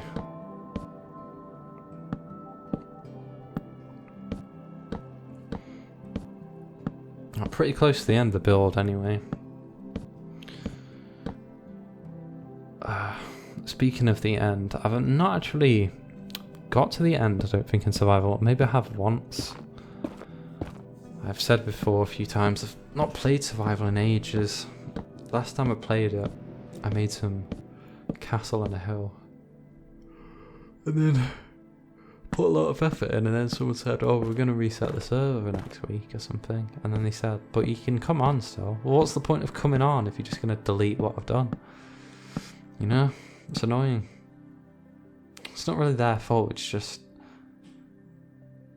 I'm obviously not going to continue the work if it's just going to be deleted, and it's why I prefer this, because I know the work that I do isn't going to be lost, it's going to be saved, and someone's going to appreciate it. Whereas if I make something in survival, not only does it take me more time, but it's going to be deleted as well, and it's not as good as well, because, well, fewer resources, and it's just harder, isn't it? Harder to change things.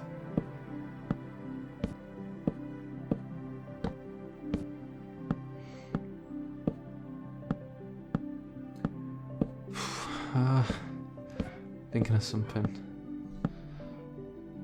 The weather's been like quite nice this September in the UK. I don't know how much you talk about the weather in your country. Apparently it's a stereotype that British people talk about the weather. I don't know if that's true. I think it probably is. But I try to avoid people that just talk about the weather. As soon as that comes up, I just walk away from the person. I think some people are like it's kind of a bit harsh to say, but some people are really boring, and I think I can tell pretty quickly who's boring and who isn't. Try to avoid the boring ones.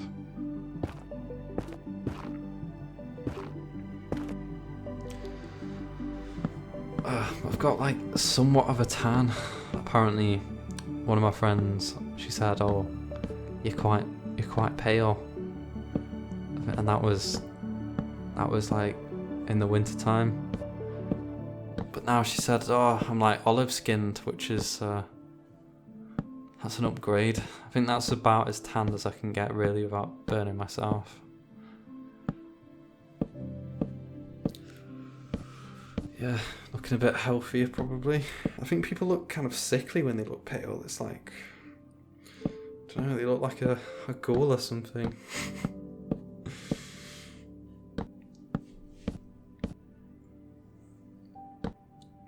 Maybe that's a bit harsh, but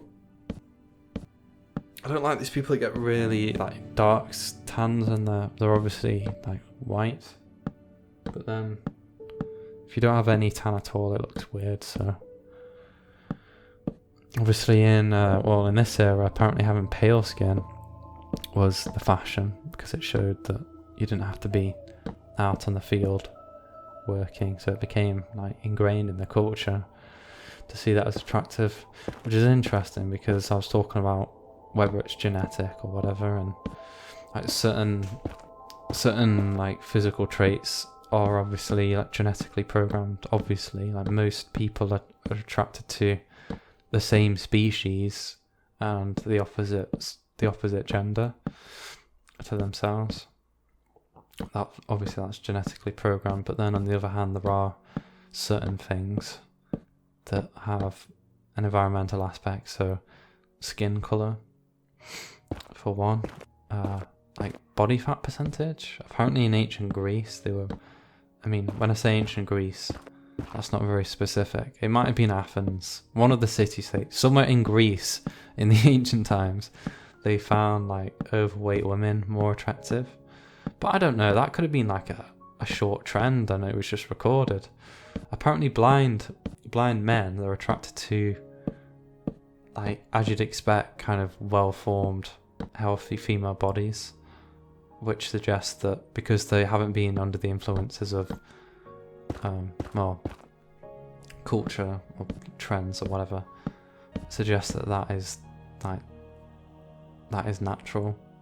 It's not socially programmed. But then, like I say, to an extent it is. In China, apparently, it's more attracted to have. You're more attracted if you have paler skin for the similar reasons to women back in the 17th century. So I was just moving around some materials then. I probably should have edited that out, but it must have skipped past that. So yeah. China's quite a weird place in comparison to the West. I don't know if I'd want to go to China.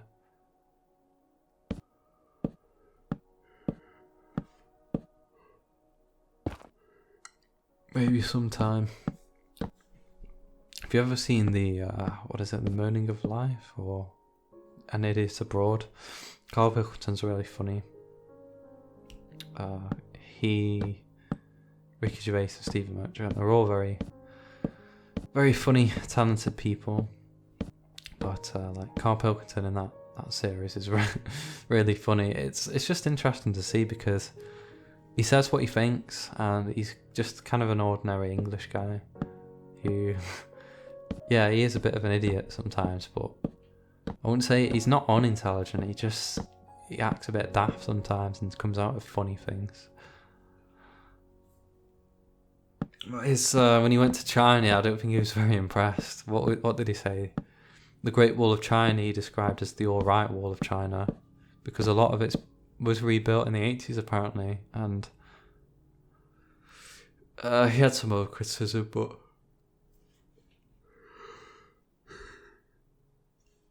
oh god, I'm tired. Yeah, it's just really funny. I don't think he liked the food. He ended up taking like crisps and biscuits from England. There's a scene where he like tries to cry. Like he's forced to well, not forced, but they tell him to cry to like release his emotions or something. Like so he feels better. It's like fake crying's really funny. And then he's getting this like massage done, and they're putting this hot thing on him, and he's crying out in pain. I think that's a bit cruel to do that to him. It doesn't sound like a good massage if you're putting something that's boiling hot on your skin. And the one when he's with Warwick Davis, that's quite funny as well.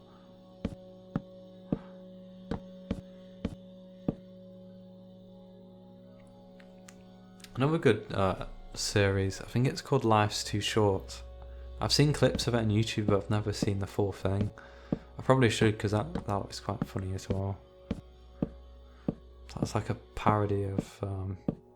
is it a parody of Warwick Davis's life? I don't know. He's quite funny as well. It's funny, like Carl Pilkington, he didn't realise that he was in Harry Potter. He's like, I think he's one of the professors. He plays one of the goblins in the bank.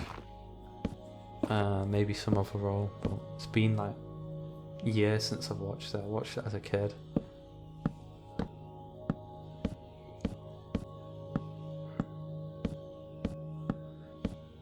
So that isn't how popular those books are. Really, apparently J.K. Rowling, she was on like welfare when she started writing them, or at some point, and now she's like one of the most successful Britons of her generation. So that's quite an inspirational story.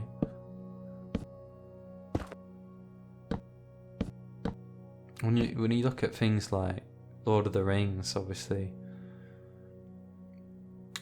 like Tolkien, his universe is a little bit bigger, and in all honesty, his like writings, yeah, they're just better.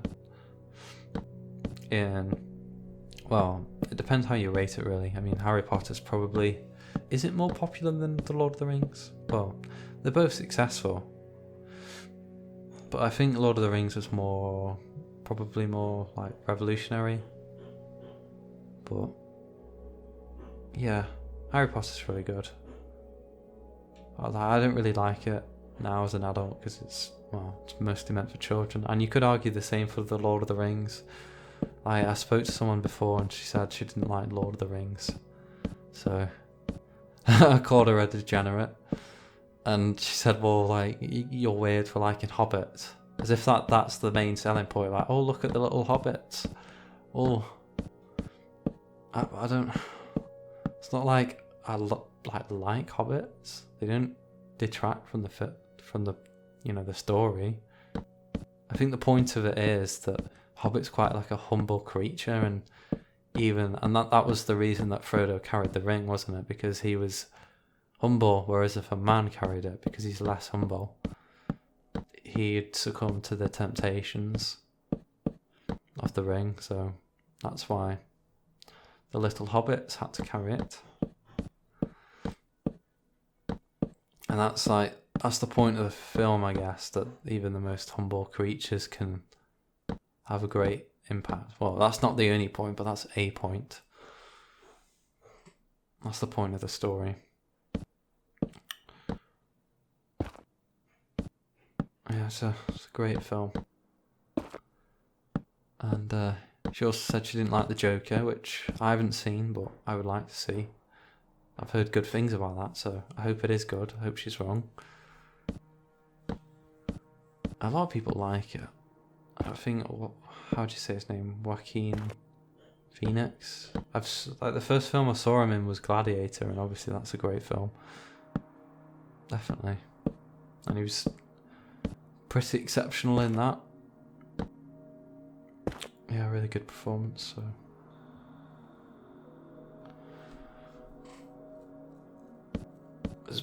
I wouldn't say a big part of my childhood, Lord of the Rings, but I never watched Star Wars when I was a kid, and when the other kids were playing Star Wars, you know, like imagining themselves with lightsabers on the playground, I kind of felt left out because they'd be shouting all these names like, I don't know, like, oh, I'm like Darth Vader or whatever.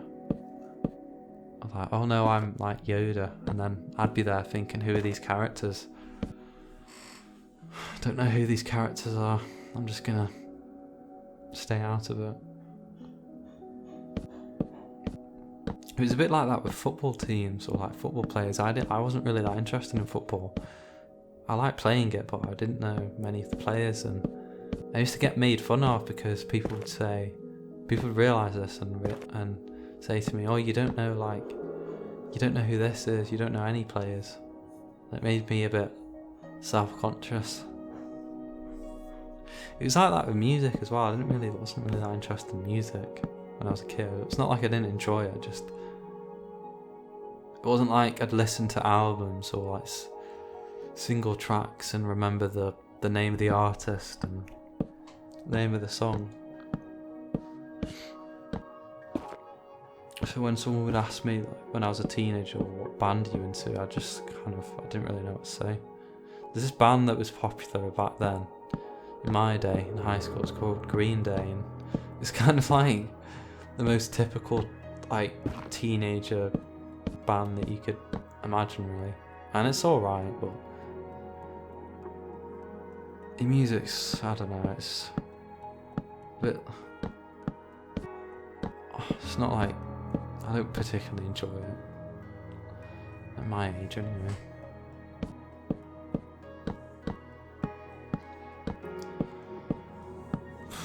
I think we're coming to the end of the tutorial, aren't we? Yeah, we just got the flags to do after this. Well, this is pretty hard, honestly. Like, I guess the video's good this way because it gives you like a list of things to do, and it shows you where to attach the ropes from and to. So, yeah. You can see my dragon in the background. I really like how that looks with vegetation. Without it, yeah, it looks alright, but I'm going to build a house, or maybe I'll build a ship, like how to build an overgrown ship. You know, maybe I could edit this one so it's overgrown, or another ship. That would be quite nice. And then, I don't know, you could put that on a beach or something in survival, and then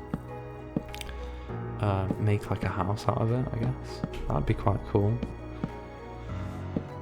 I'd like to make some kind of chapel. I know I've already built a church, but maybe like a smaller chapel with kind of an overgrown scheme. That would be quite interesting. So I'll come up with something. I know those fences are a bit messy, but well, it doesn't really matter. I think I'm looking at it there like, where do I begin?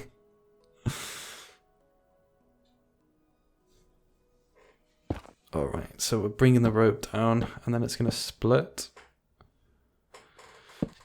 As you can see.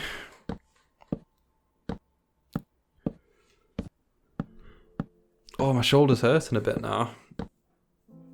Oh, I've just realised. Just noticed that. I'm supposed to be doing like chest and back exercise later on. Hopefully I can do that with the shoulder.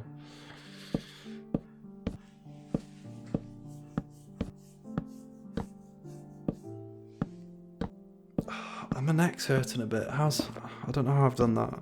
Probably like slept with my neck in a weird position somehow. Oh.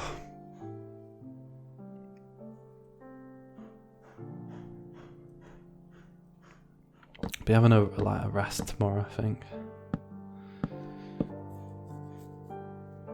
Right, almost done.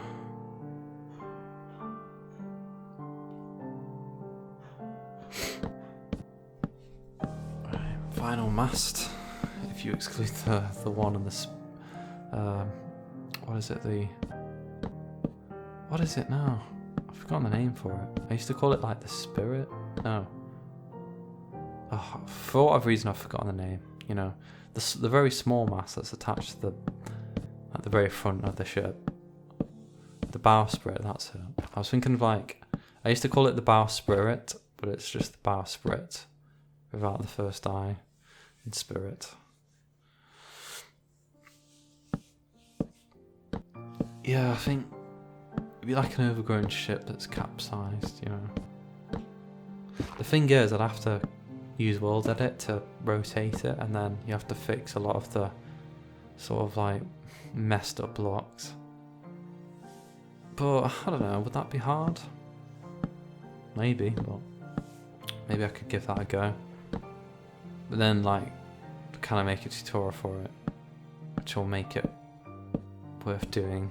Probably not, because it'd be a really complex shape, so I'll probably make the chapel first, and then I'd like to make a chapel with a little statue on top. I think that would look quite cool, and then like make it overgrown, and then have like a little, like a what's the word, like a wall around it or some kind.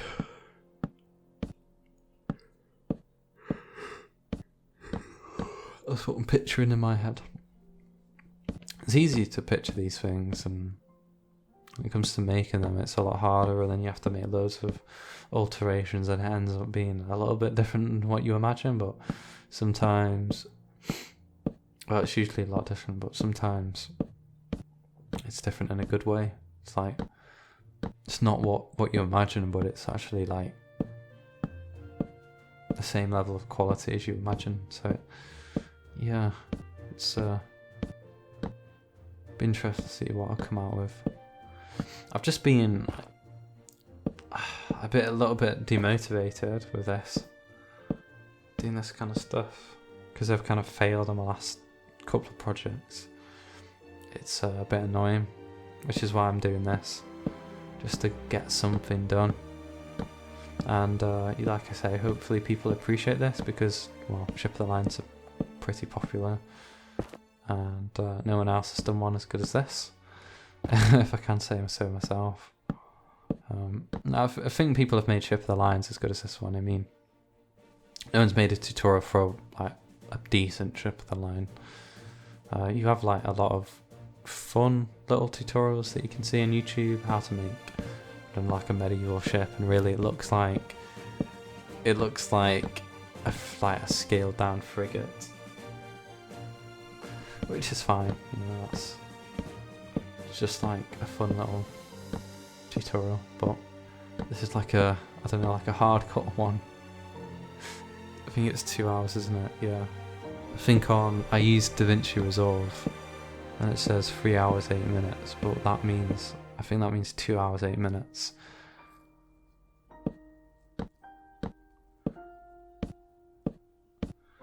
Yeah, pretty hardcore, especially if you're doing this in survival. I don't know how long this would take. It'd probably take a few weeks, honestly. I guess the thing with these tutorials is, yeah, it may take a long time, but you know what the result is, as long as you follow it correctly. Okay, so should be moving to the flags now. Yeah, so I'm gonna do the back one first. So this is the big one. Obviously you can choose different colours, really depends on the ship that you're making. And you can see my other projects at the back there as well. Yeah, it's a nice little map now. Put all of my builds on it, so they won't be lost.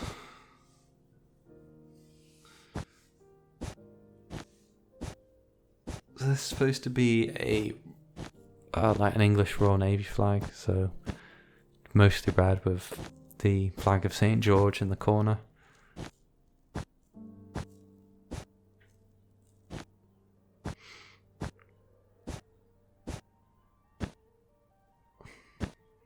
I think this ship looks pretty good without sails, so if you don't want to add sails, or if you do want to add sails, just add maybe a few, you know. You can just have it look like, have it look like they're tied up, but let's say if you just want this in a dock, obviously just don't add the sails, just have it as it is here, and that'll look absolutely fine. You can see why I haven't added a tutorial for the sails, because again, on my screen, we're just at 2 hours, 11 minutes, and I'm not going to do a 3-hour tutorial. I know some people do, like Lord Dakar, he's done a few. Sometimes I check out what he's doing because I find what he does kind of interesting sometimes, and it's similar to what I do, so I think, well, you know, he's quite good, what can I get from him, like what kind of things is he doing that is better than what I'm doing? And I've seen him do quite a few long ship tutorials, and I don't know how he does it, because he remembers where to place all the blocks. I can't do that. I have to use this strategy. So that's quite a nice sail. Hopefully you follow that. So you can see it's got like multiple curves in. And then it's a little small rectangular one again. Doesn't have to be complicated. Just like that. And then the final sail at the front. So hope you've enjoyed this tutorial, guys, if you've made it to this stage. Obviously you can follow the other ones that I've got on this channel, which are kind of similar to this. So if you didn't like this one, then don't bother, probably. But yeah, I guess thanks for all those nice comments. I always appreciate those, and good luck with any future projects. So that's the ship. That's the end of the video. See you later.